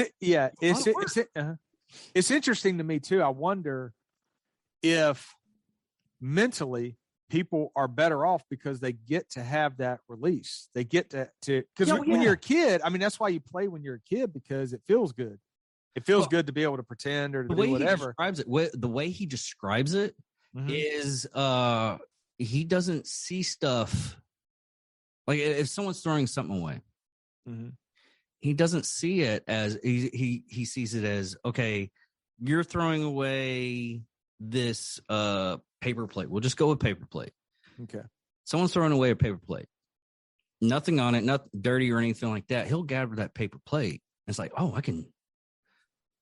he'll fill around for like an hour and a half and make, a whole costume out of this paper plate. Right. Yeah. So he's the MacGyver of cosplay. Yeah. Right. Yeah. I like that. So you got to think about like that creative brain is getting activated. And so if he's dealing with any kind of stressors in life, that's his counter, instead of, like I said earlier, like doing drugs or drinking or whatever. Yeah, he made a freaking Predator outfit. No, because it was so expensive. Yes. Yeah. I mean, you have like horror cosplayers. You have like anything up in the world is cosplayers and everything. They'll dress up and everything. And it's just amazing how much detail and how much they go into it. I'm talking about months, even like Ren fairs. Have you ever heard? What was that? Renaissance? Renaissance fairs. Yeah. Okay. Yeah. They'll build. I know this one girl. She's from the Navy, and she does chainmail. Oh, like makes it. You're saying? Yeah. That's crazy. But she also does, like, you can put it on your keys. Yeah, I got you. But and I tell you this, I will never wear chainmail. And she was using aluminum rings. Okay. And so you're saying like you're saying you would never wear it, like legitimately, like dressing up, just because it's heavy. It's heavy. Yeah. Oh, dude. I knew about Renaissance fairs because of a Red Fang. The band Red Fang has a video where they're like these jerks in a car and they're getting drunk, and then they start like messing with the guys that are dressed up and sword fighting. Yeah, and then, like, most metal back in the 80s and everything, they had a lot of medieval. Yes, like Dio, Ronnie James Dio. Go ahead. Even better. I found this out. Christopher Lee, the guy that did Solomon in the Lord of the Rings movies. Yes, he has a heavy metal band. He had a heavy metal band. Oh yeah. Oh, do you know what he did in the military? He was a spook. Yeah. There was a scene, that one scene where you get stabbed? Yes, in the back. He had to pull Peter Jackson aside. It's like, when you stab a person, they don't scream like that. They just, It's like, well, how do you know? Because I did that. Yeah. Like, after that point, you just go, okay, yeah, there's what we're going to do. You're right. There's an old interview. I say old. I don't know how old it is, but there's an interview where someone's talking to him and they say, basically, like, didn't you do some spy work, or didn't you do like whatever? Yeah, special but you did something, in the military. And he goes, and he leans in. He's like, "Can you keep a secret?" And they're like, "Yes." He's like, "So can I." And he just completely changes the topic. Dude, he was very into the special the spec ops. Yeah. He would collect patches. Okay. Of the spec ops, and there's like one in Germany that he could never get, and then, and this is like after the Nazi shit. And one of the persons that he interviewed in Germany, one of the interviewers in Germany, found the patch and gave it to him. And you're looking at Christopher Lee like he was in his 80s, pushing 90. But as soon as he got that patch, it was like a little kid. Yeah. Like, ooh, because it's history. Yeah. Yes. And he was like, I've been looking for this. Yeah. It's just one of those things of people's hobbies that you don't really look. You don't hear much of stamp collecting or anything like that. But right. Yeah. But like, yeah, comics and like what I just said, Magic the Gathering, you didn't. There's a card in Magic the Gathering that's worth probably about $1.5 million. who's got it? I need it. Can I borrow it? You can't. Well, wait a minute. Why is it $1 million? Like, It's very rare. okay, I got you. And now you're looking at like with comics, they have a grade. Okay. I mean, you can get the card for like 35,000. That's the cheapest I've seen it. Good Lord. Yeah. I used to when I was playing pro, one of my decks, just one, playing this game was about $1,000. So then, because somebody out there is willing to pay it, is what you're saying. Just like with comics, that's why the value goes up. So now you've got a generation that played this, now has disposable income to be able to do that. That's right? a friend of mine's job. Yeah. That's a friend of mine's job. That's what he does because he has collected such a vast amount, and he's starting to. He's still going to school, but he has this business that became a side business that became a business. I mean, one of the cards is one of the cards that he has like a stack of, a lot of them that you can sell for like $1,000 each. That's crazy, man. Yeah, and you're looking at even with firearms. I have one firearm that my dad bought. $500. It's from that Clint Eastwood 44 Automag. Okay. Yeah. I tell you, hands down, I want to sell this thing. Right. Not because of the price of this gun, Mm-hmm. because he bought it for $500. Now it's worth like $6,000. Ooh. But the gun's crap. Yeah. Anybody that would buy it, I'm like, here you go. He's like, I've been looking for this. This is awesome. I was like, yeah. I think there's a Punisher poster that Mike Zeck drew, and the Punisher's holding like one of those auto mags with like a big ass scope on it or something. Because I'm picturing in my brain what you're talking about. You could probably, I'll go get it. Yeah. So what do? I just sit here and talk to myself?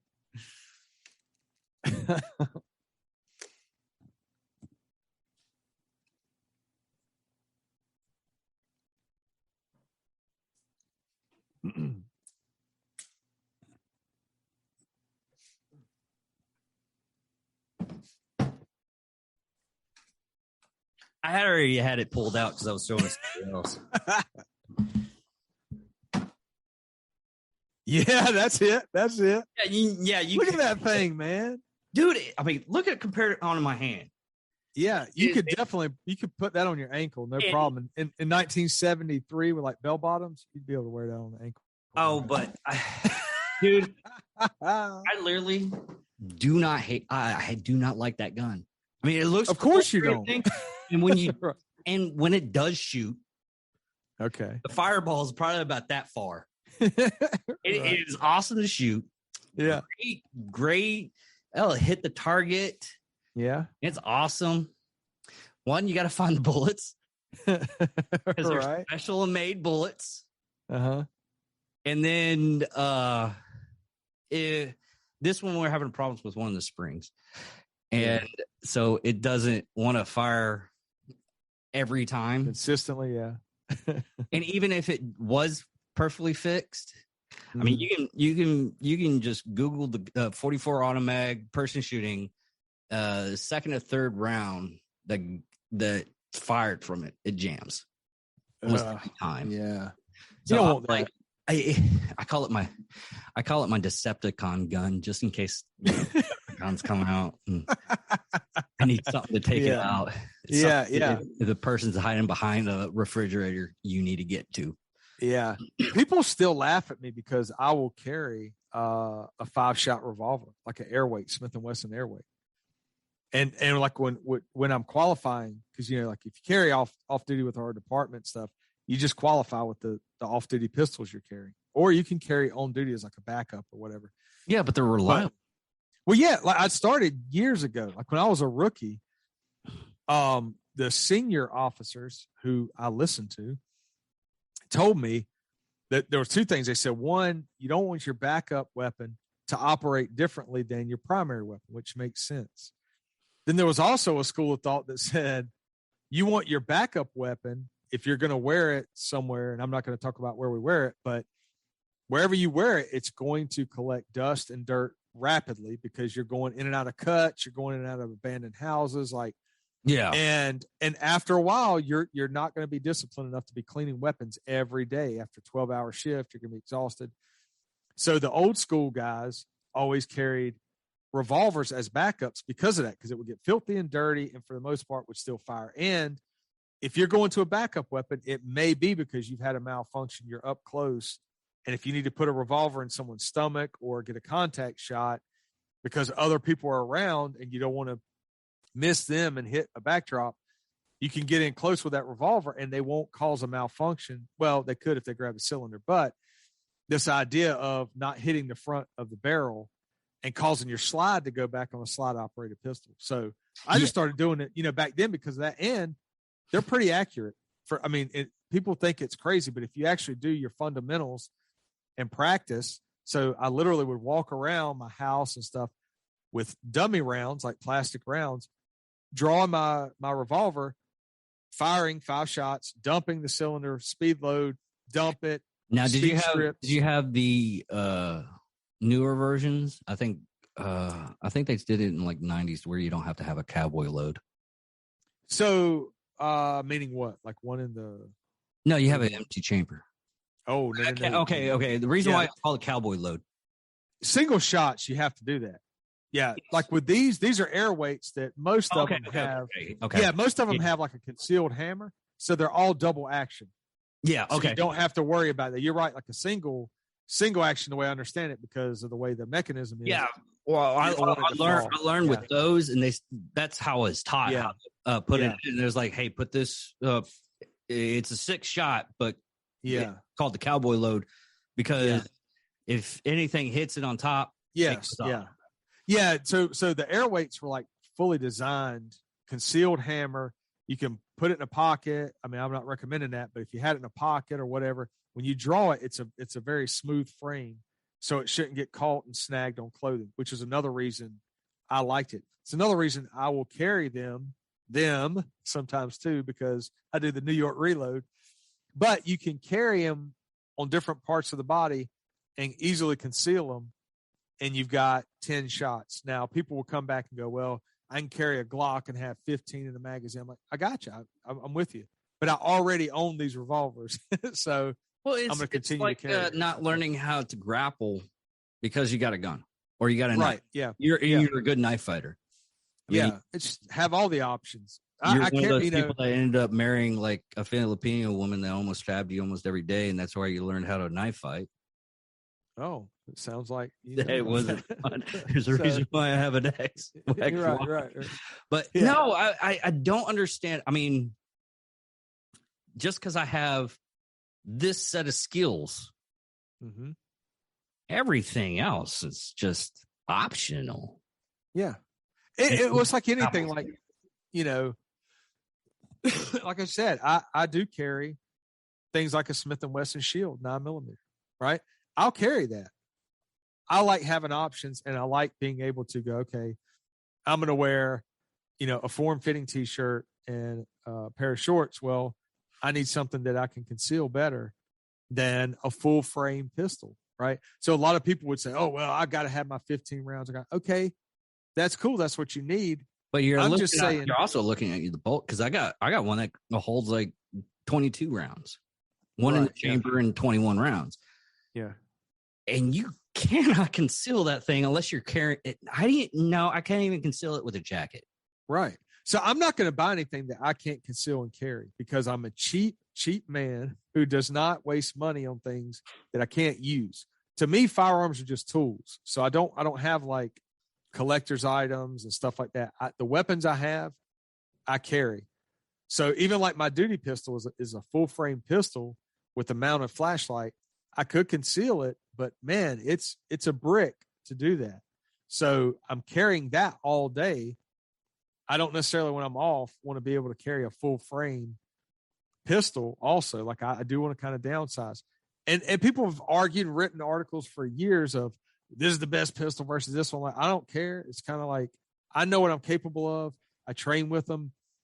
I can conceal them. And at the end of the day, that's what I want. I don't want anyone knowing I have a firearm on me. I don't want anyone when they see me to go, oh, that's a cop. He walks like a cop. He looks like a cop. Most people see me and go, there's no way that guy is a gang expert, has worked gang units, has done the things that he's done, because I don't carry myself that way. I'm not beating on my chest. I'm not this stereotype, whatever. But I love shooting firearms. I love shooting on the move, clearing vehicles, shooting from obstacles, malfunctions, like all of that. Yeah. I started wanting to go into 3 guns because I mean the one that holds one, it's a competition gun. Right. And okay. Hands down, that's probably the cheapest gun I have. Most people ask me, it was like when I bring it out, and they're like, "Oh man, that probably cost you like $2,000 or something." Like, no, it's a P320 X5. Okay. The secret of that gun is all you have to do is buy the trigger, and the trigger's the only thing that's serialized. Okay. And you can grab the handle, which is $100. The special breathable rail, another like 120, with the Radeon rail and everything, or radial sights. The red dot, if I ever buy one, I found one probably with another $20. A cheap one. I'm probably not going to buy a cheap one. I'm probably going to get the 200 one. But with all of that, I mean, the most expensive thing on that gun that I'm like questioning to buy for it is the magazines, because it's like $50. Right. For me, it's expensive because mostly magazines are like 20 to $10. Sometimes you can go to the gun show and get a magazine for like $5. Yeah, and that's, you get to the point where you got to buy your support gear. And I'm saying if you're going to carry, because let me back up. Like I said, everything I have is functional, so I want to carry it. So I don't want to necessarily buy a bunch of new pistols, because now I got to buy new magazine holders. I got to buy new holsters. Basically, once you buy something, you get a nice necklace. Yeah. You gotta buy the outfit for the necklace. Right. The Adidas tracksuit. Yeah. But that's the whole thing, is like, so some people will get frustrated with me because they will want to talk about like all these nuances about firearms, because I'll say like, yeah, I do like to shoot. I do like to train. And then it's like, well, I don't know, dude. Like, I don't know the nomenclature for all these pistols. I don't even know what we're talking about. I just know that I have these weapons. I like shooting them, and I like being proficient at them. You know, that it's a challenge to me. Like, I'm not out on the range trying to out. Yeah. There's some people that go out, like the curvature of the bullet, the grain. Yeah. I'm like, I just want to put bullets down that way. Yeah, I'm not smart enough to keep track of all that stuff. I know it will confuse me. What I like is I learn the basics, I then master the basics, and I stick to the basics, and that's it. Like, even in simunitions training, you know, we're fortunate in our department. We have an entire unit that does simunitions training and does real world scenarios, and then will run us through these scenarios, and oftentimes film them and then study them and break it down like a researcher would, and go, okay, look at what's happening. People are going up on these scenario traffic stops, and as soon as this driver gives them a bunch of paperwork to hold, they're holding it in their hands. And now when it's go time and they draw the driver draws their pistol, the officers are hanging on to the paperwork and trying to draw their pistols. They're trying to do magazine changes, holding the paperwork. We've known that prior to simunitions, because when we were trained as rookies, it was when they hand you that license and registration, you clip it onto underneath your ink pen on your uniform. Get your hands free again. Why is that? Because you're going to need to draw a weapon or a tool or get hands on somebody very quickly. And if you're holding a driver's license and a registration card, your hands you may not release that, and you're trying to grab things. And guess what? That happens in munitions training. So then the unit can film it, research it, and then it reinforces that, like, this is why we tell you when someone's trying to hand you a bunch of stuff, that doesn't mean you need to take it. Tell them, sir, you can hang on to that paperwork. Just hold that paperwork for me right now. Because what was going on in the scenario is, here's the paperwork. As they're holding this paperwork. Yeah, they're holding the paperwork, and then they're drawing a pistol. Exactly. They're blocking, you're obscuring your view. And now you have to react. With corrections is when we ask for their ID to identify them and write off their information, everything like that. We're always taught, grab it, take 2 to 3 steps back. Yeah. Just in case they want to stab you or jump you or something like that.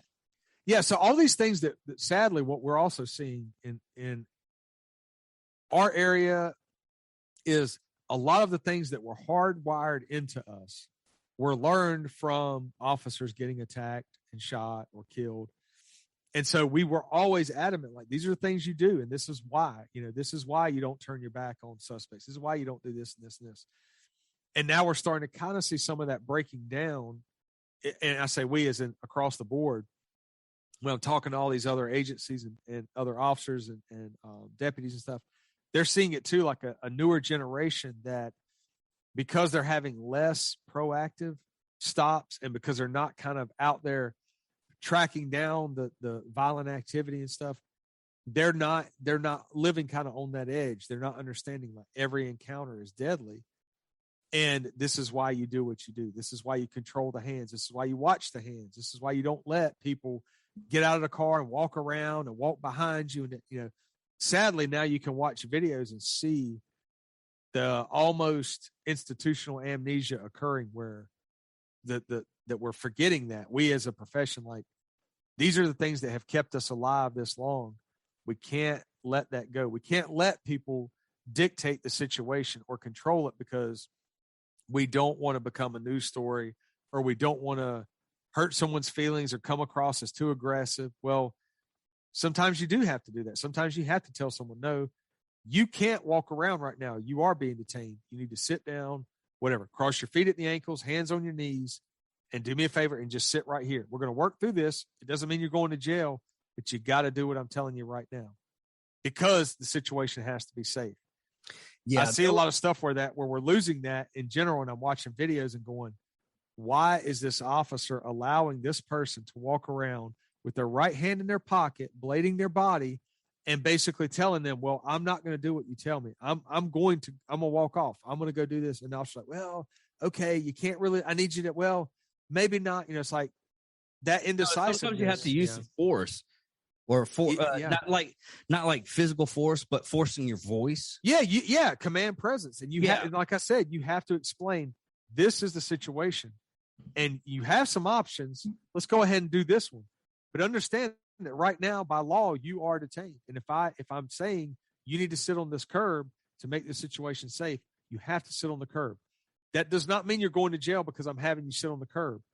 And we don't have to get in this contest about who's the toughest. Just do me a favor and sit down. Let me work through what I got, and boom, I'm going to get you on your way. But then when it's like, no, I'm walking off, I'm going to put my hand in my pocket. Well, no, you're not. We're going to grab that hand and we're going to control it, because the hands are what kills you. And when the hands disappear, they come back with something in their hand. Yeah. The average person does not do that behavior. The average person actually does the hands up kind of thing. Like when they feel, oh, okay, I'm sorry. I didn't know we were being serious. Damn, officer, like, put your pistol away. Well, I can't put my pistol away because you match the description of a shooter. And until we can figure out what's going on right now, my pistol's got to stay out. Do me a favor, do exactly what you're doing. Keep your hands up, and let's just talk through this. What's your name? Where are you coming from? I'm going to verify all that. You're probably not my shooter. I'm cool with that. But right now, this is what we got. And 9 times out of 10, people are going to be cool with you. I've been in that exact scenario and had a pistol put in my ear by a patrol officer when I got out of the Army. And I pull into a parking lot. I'm going to a gym to work out. I'm having fun, minding my own business. I whip into the parking lot. I lean down into my passenger floorboard to get a gym bag. When I come back up, this is at like 2:00 in the afternoon. When I come back up, my window's down and the pistol is right there in my ear. And Ooh. she's telling me, do not move. I was like, ooh, okay. And what do I do? Instinctively, my hands go up because I'm a good citizen. I'm letting you know I'm not armed. Yeah. I'm following everything you say. And she gives me the commands, walks me out of the vehicle, puts me in an arm bar, puts me up against the car, and then is asking me questions. Who am I? Where am I coming from? All that. Well, I haven't done anything wrong. So I'm like, yeah, this is my real name, or my real name. This is my name. This is my vehicle. This is where I'm coming from. And I'm going to the gym. Stuff in the gym bag, or wrist wraps, whatever. Because I know if I don't do this right, she potentially is going to think I'm a bad guy and shoot, right? So we get through it, we work through it, and then she tells me, this is what happened. We had a woman basically get her nose broken or her jaw broken, like she's getting beat up by her boyfriend. The boyfriend description is matching your vehicle, your complexion, your hair color, height, weight, everything. And you are literally within like a minute or a minute and a half drive from the house. So until she could prove who I am, I'm the suspect all day. And that was one of those things where in the past, when I was a kid, we would run from the police a lot. We were always respectful, but this was much different. This was not me on a skateboard and some, cop like chasing me because he wants me to not skate downtown. This is a officer with her pistol out, and things are real serious, real quick. I do everything I'm supposed to. I survived, and she actually told me, hey, I appreciate that, because she explained what happened. It made sense to me. I didn't internalize it and go, oh, she's picking on me or she thinks I'm a threat because whatever. It was, I matched the description of this guy who just beat this woman and broke some things in her face.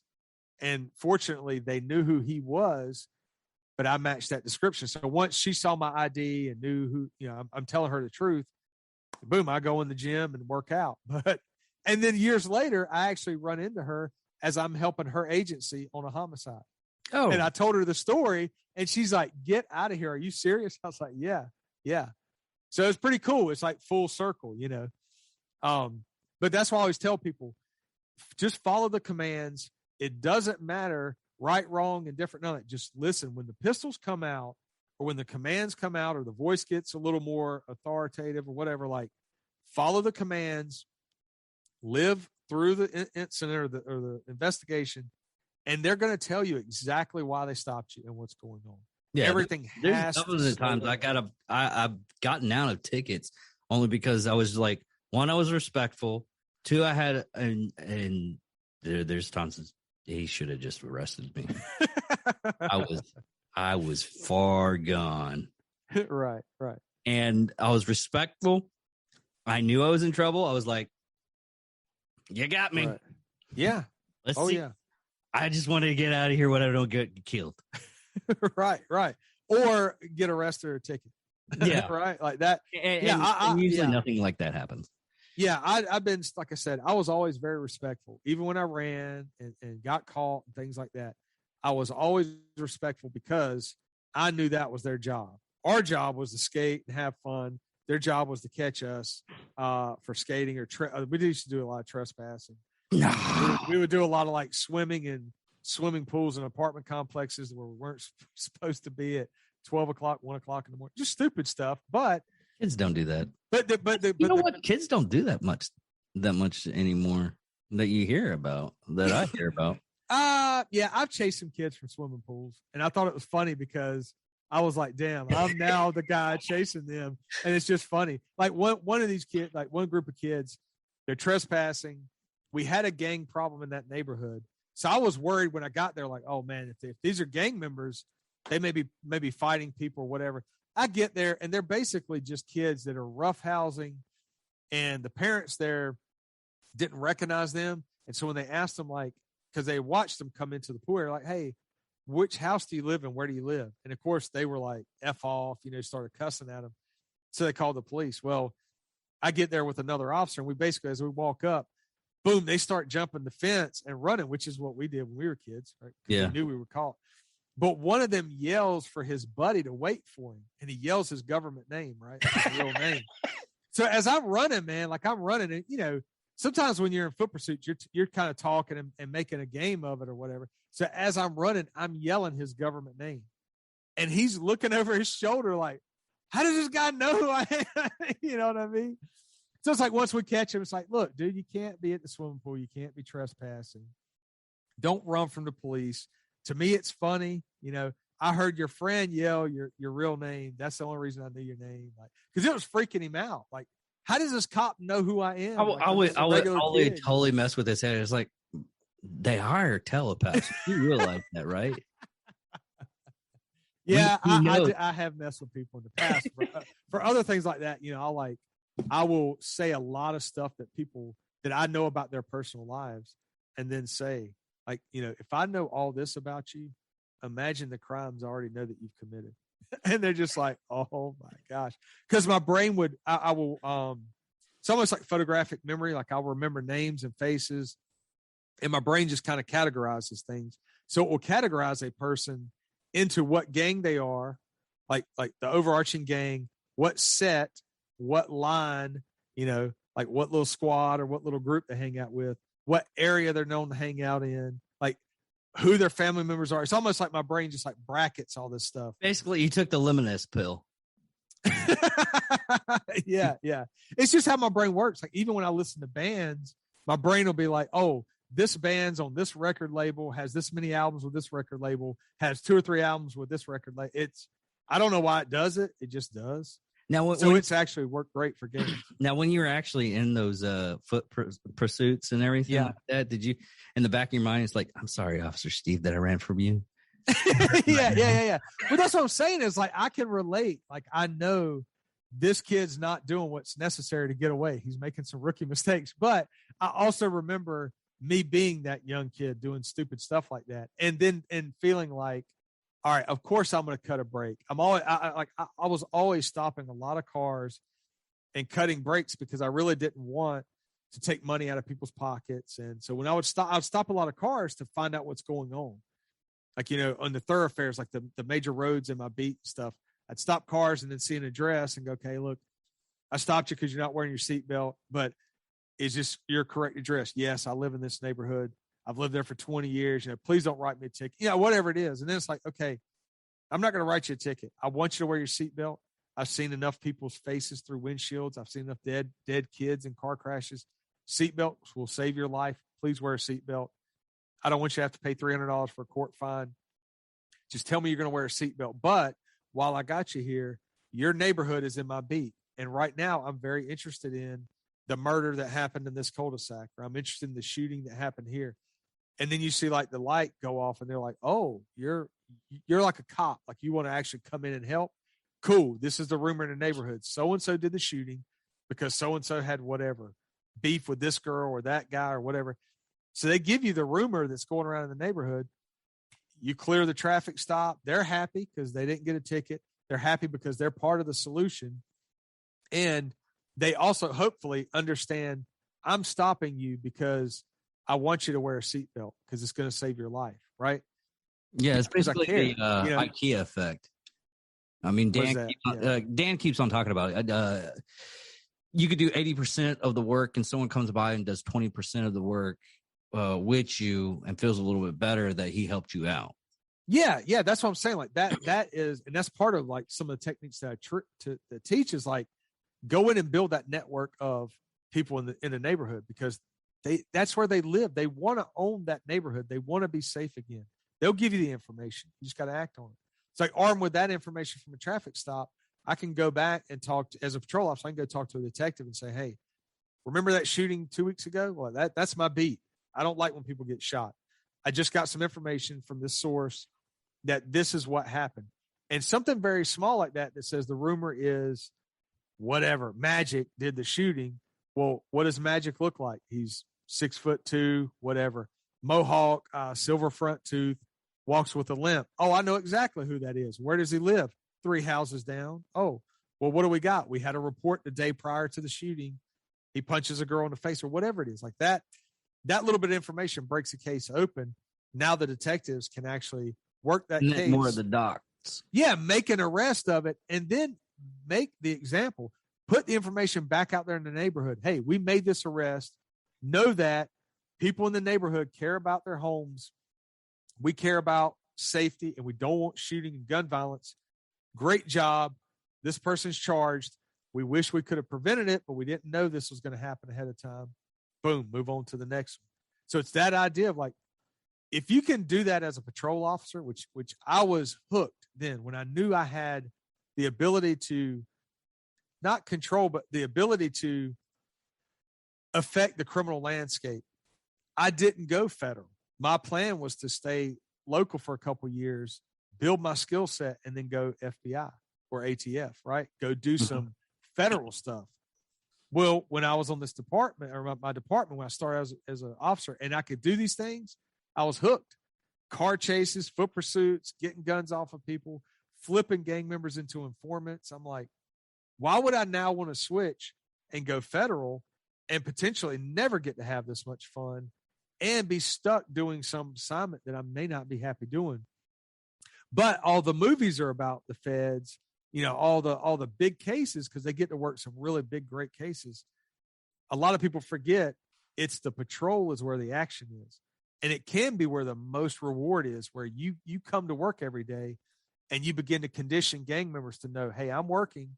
I'm going to be cool with you. I'm going to laugh with you. I'm going to tell a joke and I'm going to move on. But when I come back through here, if somebody's selling or I catch somebody with a gun, you got to go to jail. And if we have to mix it up out here, it's because you didn't act right, not because I'm aggressive or heavy-handed. I'm cool with everybody. So you condition gang members and drug dealers every day with your actions that I'm the guy who's just going to try to keep peace. But if all of a sudden you do something wrong and we're fighting out here, it's nice whenever other gang members are like, they're telling their buddy, why did you do that to him? He's the one dude that comes by here and is cool with us. Like, you made him mad. Like, now y'all are out here fighting around like you're in a schoolyard. That was stupid, man. Like, why'd you do that? So you can do that as a patrol officer and have that effect, but you got to get out of the car. You talk to people. You don't search people every time. You're not looking for the crime necessarily. You know they're going to be out on the block every day. You know they're going to hang out at a hotel or whatever, like wherever their area of operation is. You just go and talk to them and let them know, like, look, I'm going to be out here riding around. You're going to see me. I'm clocking in. You're clocking out. You mentioned earlier, it's like, hey, do me a favor. Promise me you're not going to get shot tonight. And they're like, man, why you say that? Don't jinx me. It's like, no, I know the probability that you're going to get shot in the next 6 months is very high because you're standing here every day flat footed. So if you have an enemy, they're going to roll by here and shoot you up. It's very easy. And your enemies, they're going to be posted up somewhere. You're going to go by and shoot them. I'm just telling you, do me a favor. Don't get shot today. I don't want to see you get shot. I don't want to see your grandmother come down here and have to hold your head with half your brain hanging out because you took an AK round to the dome because you were standing out here selling 20 rocks or selling balloons of heroin to kids you grew up with, man. Like, that's the life you're in. I don't want that to happen to you. And so a lot of times then the guys are like, oh, and you just start conversations. I mean, I would pull up and talk to guys about music, about history, about their uncles that maybe I knew or went to school with or whatever. And then boom, you just move on. So it's this idea of like just building rapport and talking with guys so that then when the incidents happen and bad stuff kicks off, these guys are willing to talk to you and they're willing to give information. And sometimes when they need help in their lives and they want to change, and you offer them help, they're willing to take it because they know your motives for putting on that uniform are not to go out there and make money off of arrest, because we don't make money off arrest. We don't have a quota. It's, I want to keep bullets in the barrel of every gun in the city limits, including mine in my holster. And the only way I can do that is if you guys are going to promise me you're going to keep the peace. I think word up. I think the one thing though that you shouldn't lie about quotas, because it goes around with all cops that they have to make that quota.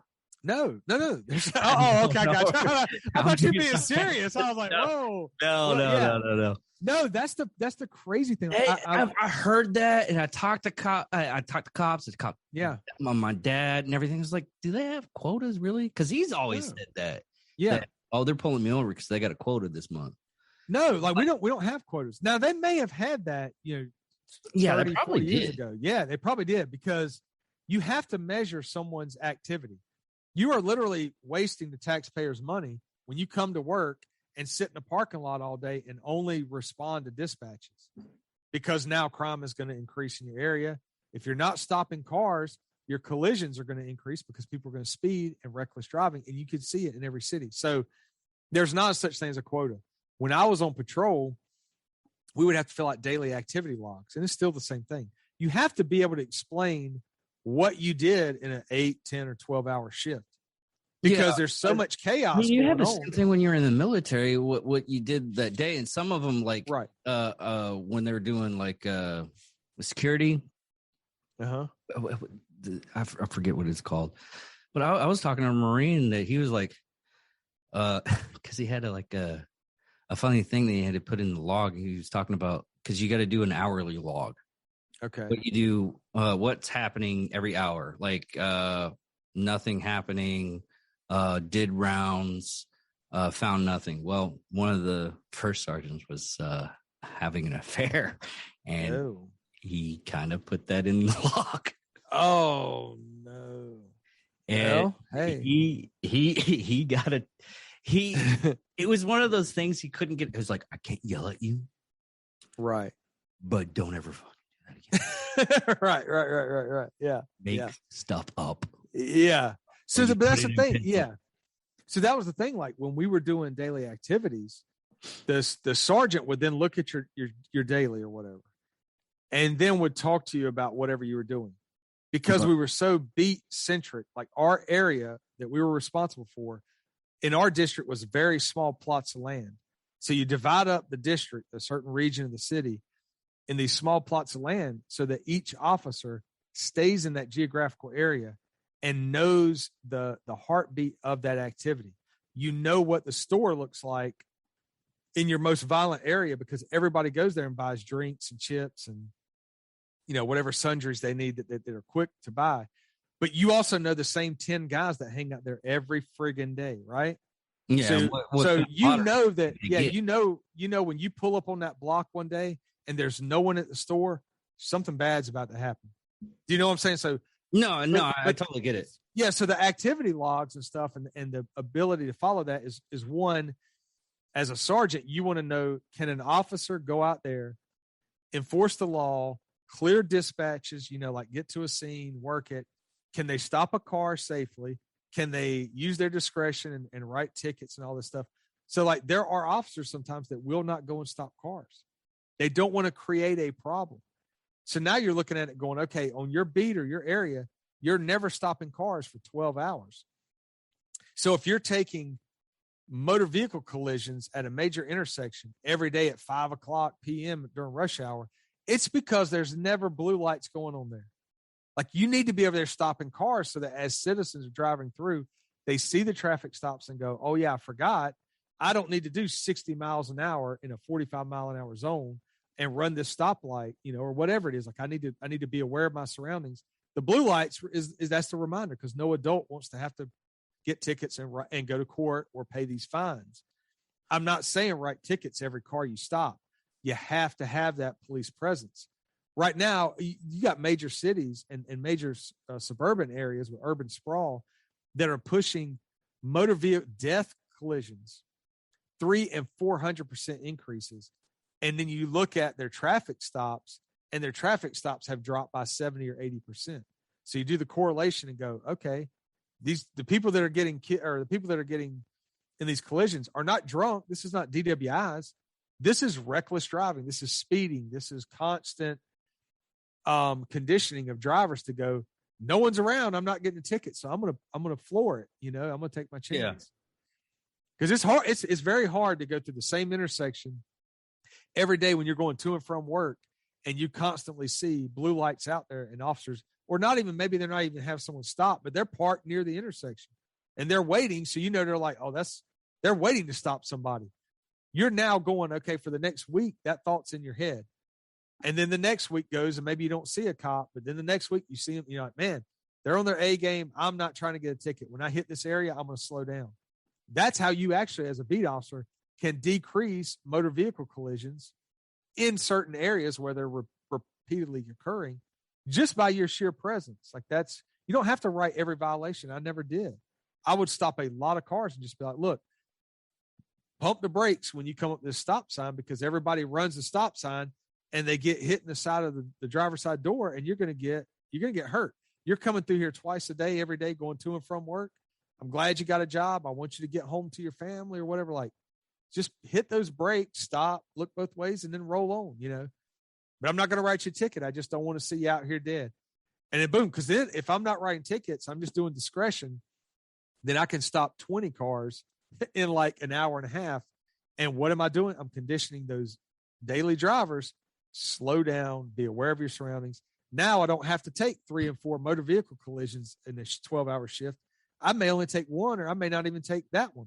So I'm doing more proactive measures because I know the heartbeat of my beat.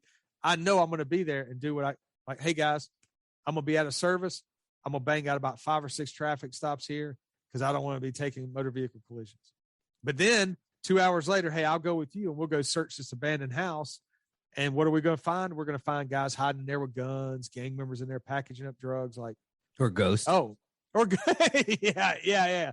Full circle. Or ghost. I'm out of here, right? Yeah. So I'm ready. I'm ready for Tansy to tell me some stories about ghost and whatever else he's got going on.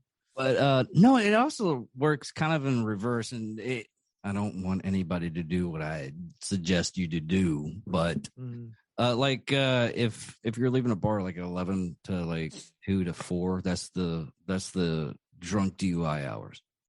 Okay, yeah. And that's any town, depending on what time what time y'all's bars close down? 2:00. But I've never done a DWI arrest like on my own, so I don't know what the witching hour is because my beat didn't have like that type of traffic. We had shootings and drug sales and stuff. But yeah, our bar shut down at 2 a.m. So yeah. Most towns that they do 2:00. When I was in Abilene, it was like midnight. So you had like 8 to midnight to 1:00.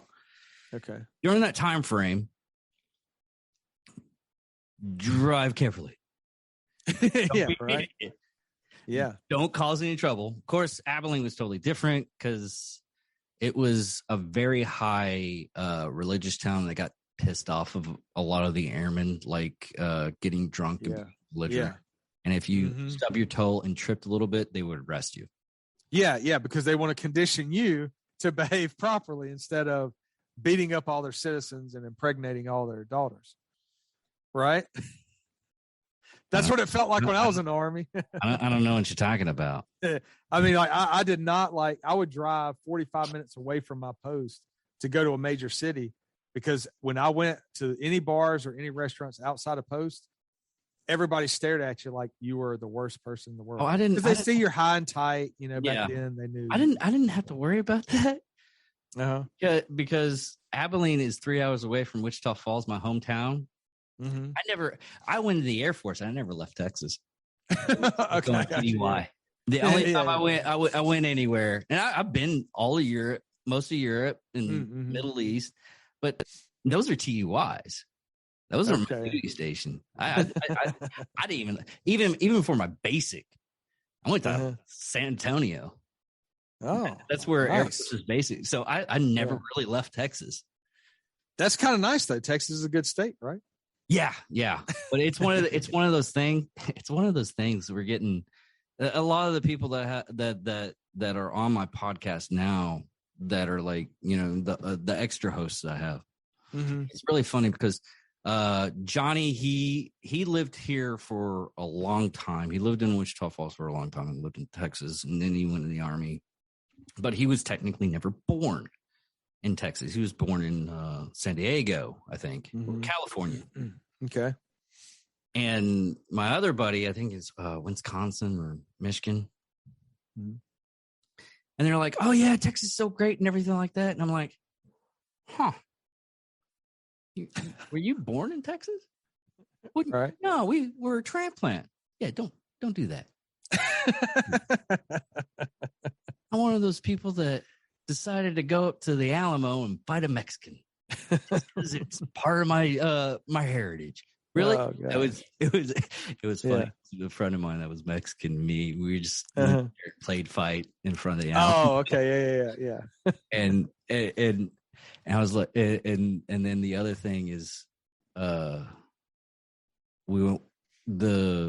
they have a Dr. Pepper museum here in Texas. That's where Dr. Pepper originated in Texas. They have a Dr. Pepper museum and the Texas Rangers Museum, which is in Waco.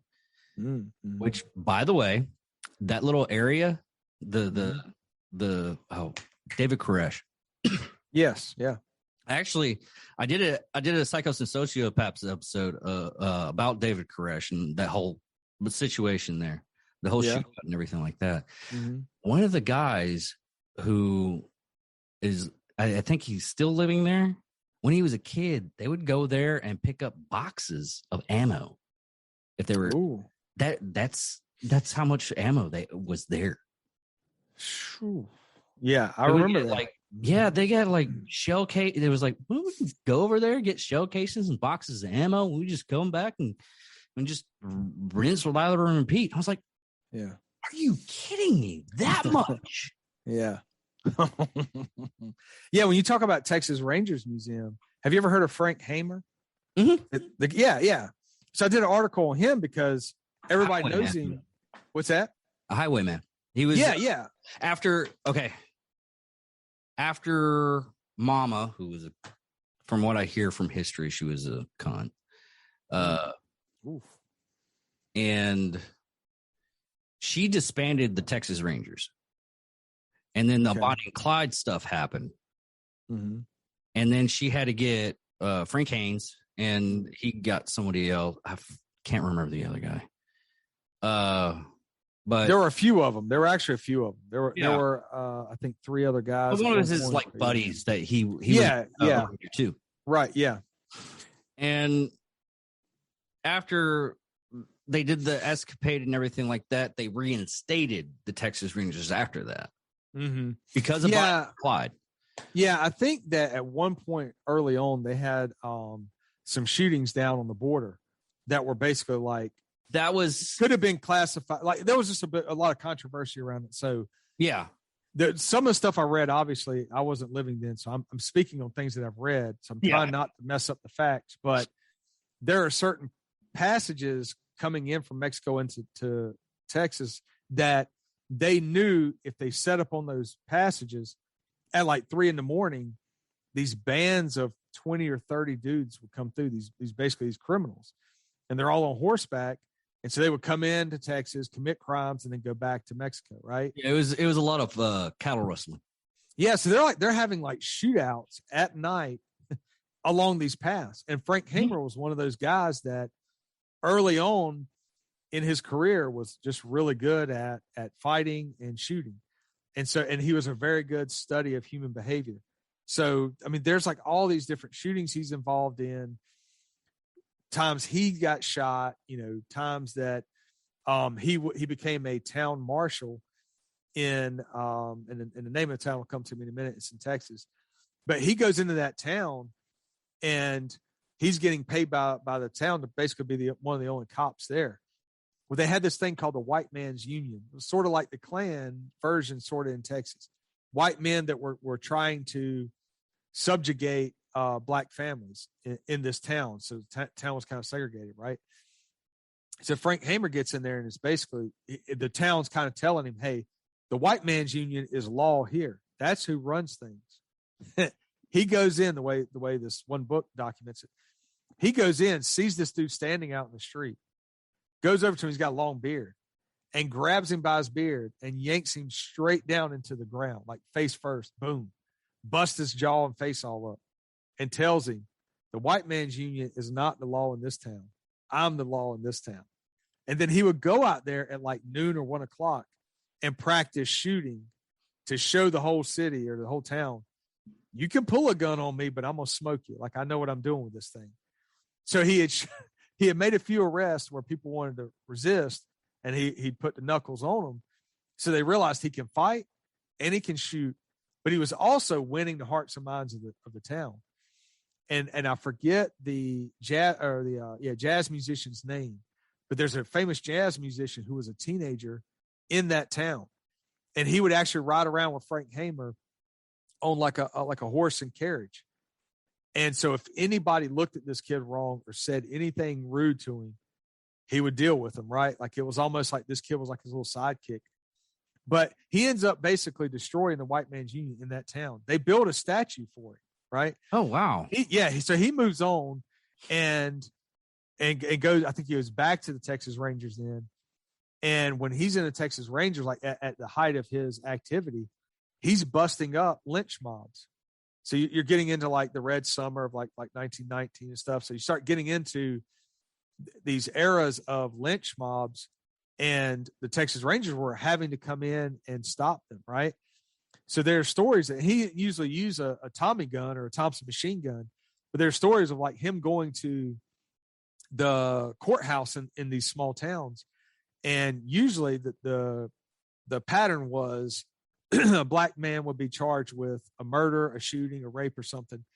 And then the word would get out, hey, tonight the lynch mob's going to come to the jail, and either some crooked ass deputy is going to let them take them out of the cell, or they're going to force the deputy down at gunpoint and then get the keys and take, the alleged suspect out and lynch him. Right. So this stuff's going on all over Texas where these Rangers, and that's what they talked about. These lynch mob guys, or the Texas Rangers would come in and bust up the lynch mobs. So there's the stories of like Frank Hamer getting to these courthouses, standing on the steps, waiting for the lynch mob to show up with a Tommy gun on his hip.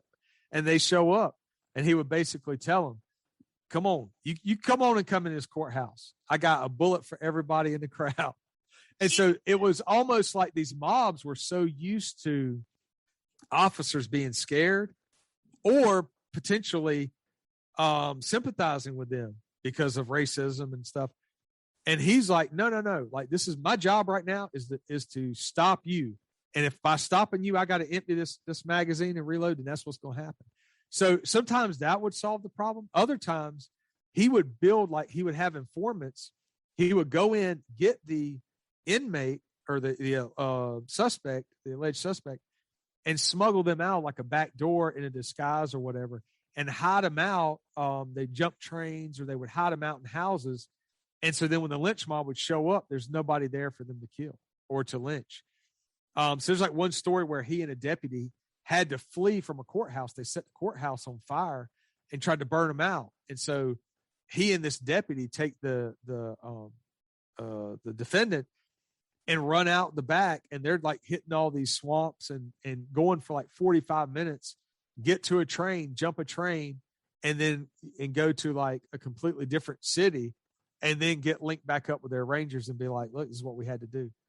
Crazy. So you always hear about Bonnie and Clyde, but you don't hear about like all this stuff. He investigated election fraud with then Lyndon Johnson and his campaign. And so it was like this ballot stuffing box. It was like called like ballot box 13 or whatever. He was part of that investigation of like this political corruption. It's crazy. But when he tracked down Bonnie and Clyde, he was using things like knowing what cigarettes they smoked. And both of them smoked different types of cigarettes. So when he would get leads, because when you're hunting fugitives, it's like you work the people around them, the family members, the former gang members, or the former members of their group. So he figured out what cigarettes they smoked. He would get leads on them. He knew they would camp out along these country roads. He'd find where they had built a fire, and he would see those same cigarette butts at these fires, and so he would know I'm on the right trail. And so then it all breaks down to the final shootout, and that's what everybody always argues is that, Frank Hamer and the Texas Rangers and these guys just ambushed him and shot and killed him in cold blood. Well, you got to go back to what they were doing. I think they had killed up to 9 people. I think 2 or 3 officers. Like every time they were confronted by the police. I think 6 officers. Or there you go. Yeah. 6 officers, and I know there was a couple of gas station attendants. Yeah. And they're rolling around with like these BARs, like these automatic rifles that they had stolen from these armors. And I think they cut them down so they could conceal them. Like, what's even more fascinating on that, because I did Bonnie and Clyde, because I did Andy Stumps of Cleared Hot. He keeps on talking about this couple that one was a Navy SEAL. He knew his Bud class and everything. I finally found all the information on him, and then I ended up doing Bonnie and Clyde because there's two things on that. There's a theory that Bonnie was one that instigated Clyde to do all this stuff. Right. Yeah. And the reason why I came up with that is because the Andy Stuff murders. I don't want to say it like that, but the stuff that Andy Stuff was talking about. The woman actually instigated the guy to do the murder. Okay. And the other thing is, after Bonnie and Clyde died back then, the crowd basically was almost like, I don't know if you could consider it grave robbing at that point in time, because they weren't in the grave, but they were like fingers off.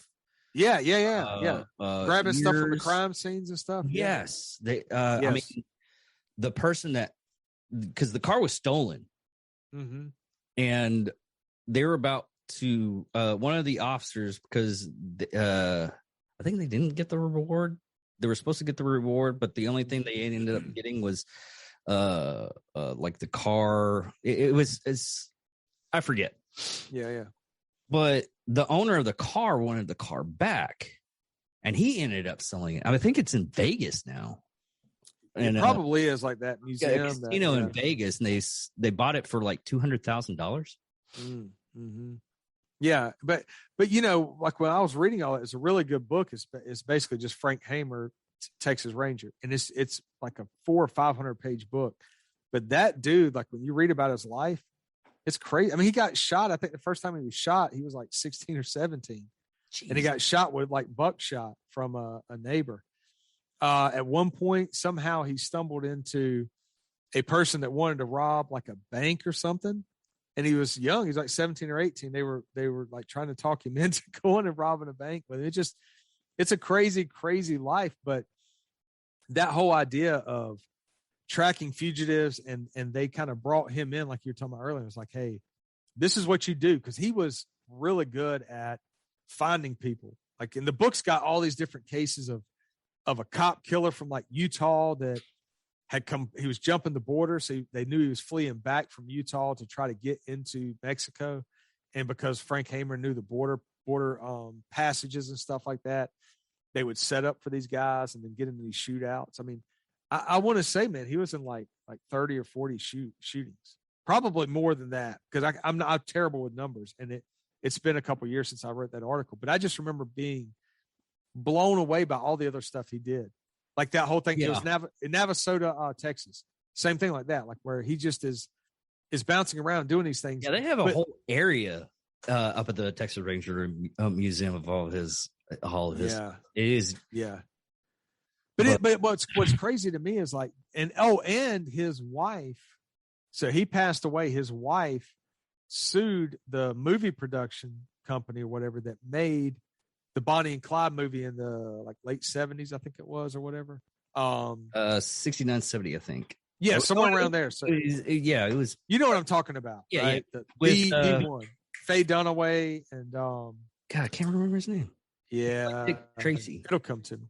Warren Beatty.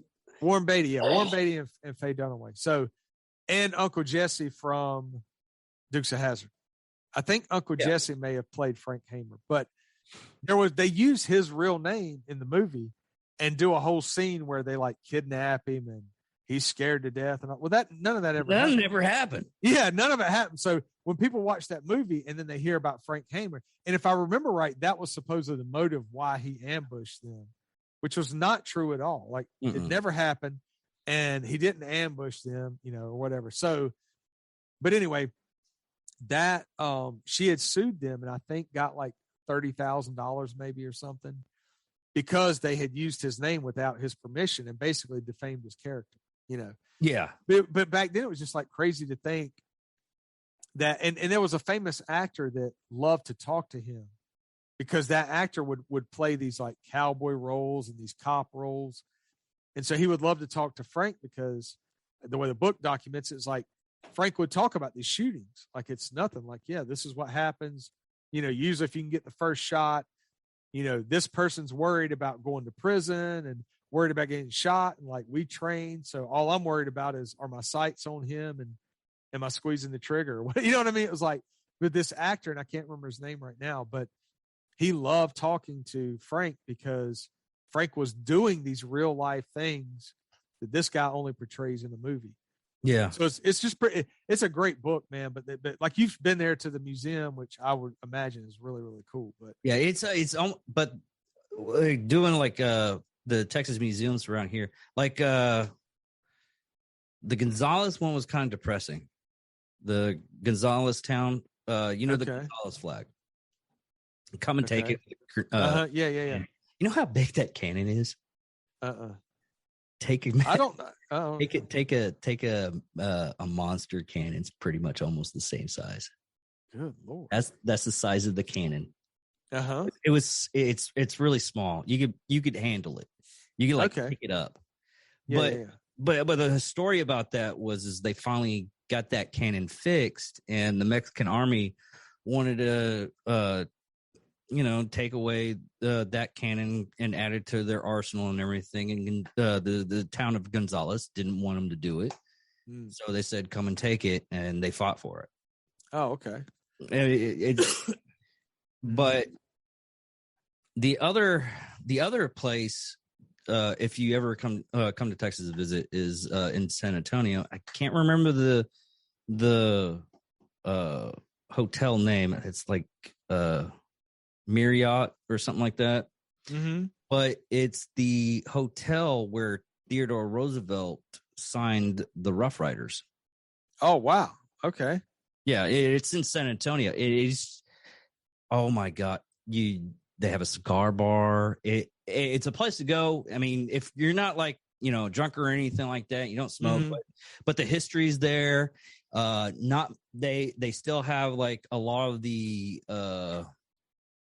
documents in the bar, and the bar is just gorgeous. Just to take a look, because they have like buffalo head, and it's decorated like you go in there, you're a man.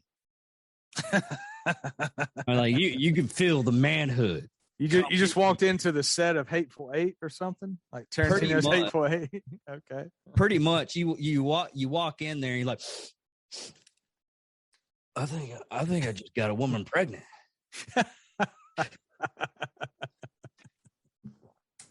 But it's been almost 4 hours, so we can probably continue this later on.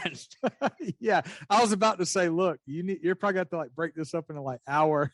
No, like 1 hour session. I'm gonna put it all up at once. Okay, I got you. This is the second time I've done this, and it was my co-host. But yeah, I mean, this was a good conversation, good talking. Oh, dude, I learned a lot about history. Learned a lot about your neck of the woods of being a police officer there. Yeah, I did too. That's what I was gonna say. The great thing about conversations is that it's great when they're 4 hours long, but it's also like, wow, we just talked for like 4 hours. That just happened, and we had a break. So yeah, and not a very long one though. Not when we're talking about 4 hours. So yeah, it's good though, dude. I was gonna say that. Like I didn't really know you a whole lot, and now here we are. We've talked for 4 hours. Yeah, that's how I make friends. Yeah, right. I'm a good conversationalist. But tell where pick up your take a look at all your stuff and everything. Yes. Okay. Where's? Yeah. So I'm on Instagram. That's the only social media I do, and I've got a personal account which is public. So it's B period C period Sanders. That's it. And so on there, I'll post a lot of stuff about history or whatever, what I've written. I post a lot of like funny stuff, old photos. And then we have our podcast, the Disruptors podcast Instagram account, which is at _Disruptors_podcast. That's the easiest way to get in touch with us. Ask us questions. Like we've actually had people reach out to us after they've listened to our podcast and been like, hey, I wanted to be a cop. Everybody's kind of talked me out of it. But I heard you talking about working informants, or I heard you talking about gangs or homicide investigations, and I'm doing it. I want to be a cop. So we have a few people like that. So it's pretty cool. So anyone out there, like reach out to us, ask us questions. I'll analyze your gang graffiti, your hand signs, shoot me a DM. Like I'll do it.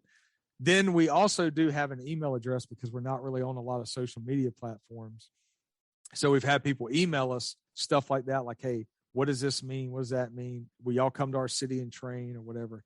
So that is the Disruptors, and that's spelled with a O-E-R at the end. Or I'm sorry, a O-R-S at the end. If anything, just text me all the information. I got you. Disruptors.bc.ski@gmail. Yeah. Okay. So that's it. We'll talk to anybody, man. We're open. Talk to me, and he ended up being happy about it, even though it took us about a month and a half. Yeah. Well, that was the thing. I told you, I was like, just bear with me, man. Like, bear with me. Oh, dude, I'm one of those people. As long as you keep, I can take the fact that people have lives. Yeah. People, no matter what, people have lives. But if you keep in contact and say, hey, I still want to be on the show. I still want to do this. Yeah. If you don't talk to me for like 3, 4, 5 weeks or half a year, I'm going to go, chunk that. Yeah, move on. Yep. Yeah. I've got a list right now of 32 people for our guest, and we are about 5 weeks behind from recording. So I told Ski, I was like, man, we got to get back on it, start stacking up people. Well, you got an extra episode now. So yes, I do. Like I said, just get a hold of me and everything. And we'll have another 5-6 hour conversation. Yeah, I was gonna say, man, you jump on with us too, where we can get Ski on here and we'll have some good conversations, man. Yeah, just the only time frame it might be kind of weird is come January. We're going to 12-hour shifts, so it's 3 on, 2 off. So, but just get a hold of me and we'll figure something out. I'll do it, man. I appreciate it, buddy. Thank you all for listening and watching. Catch y'all later.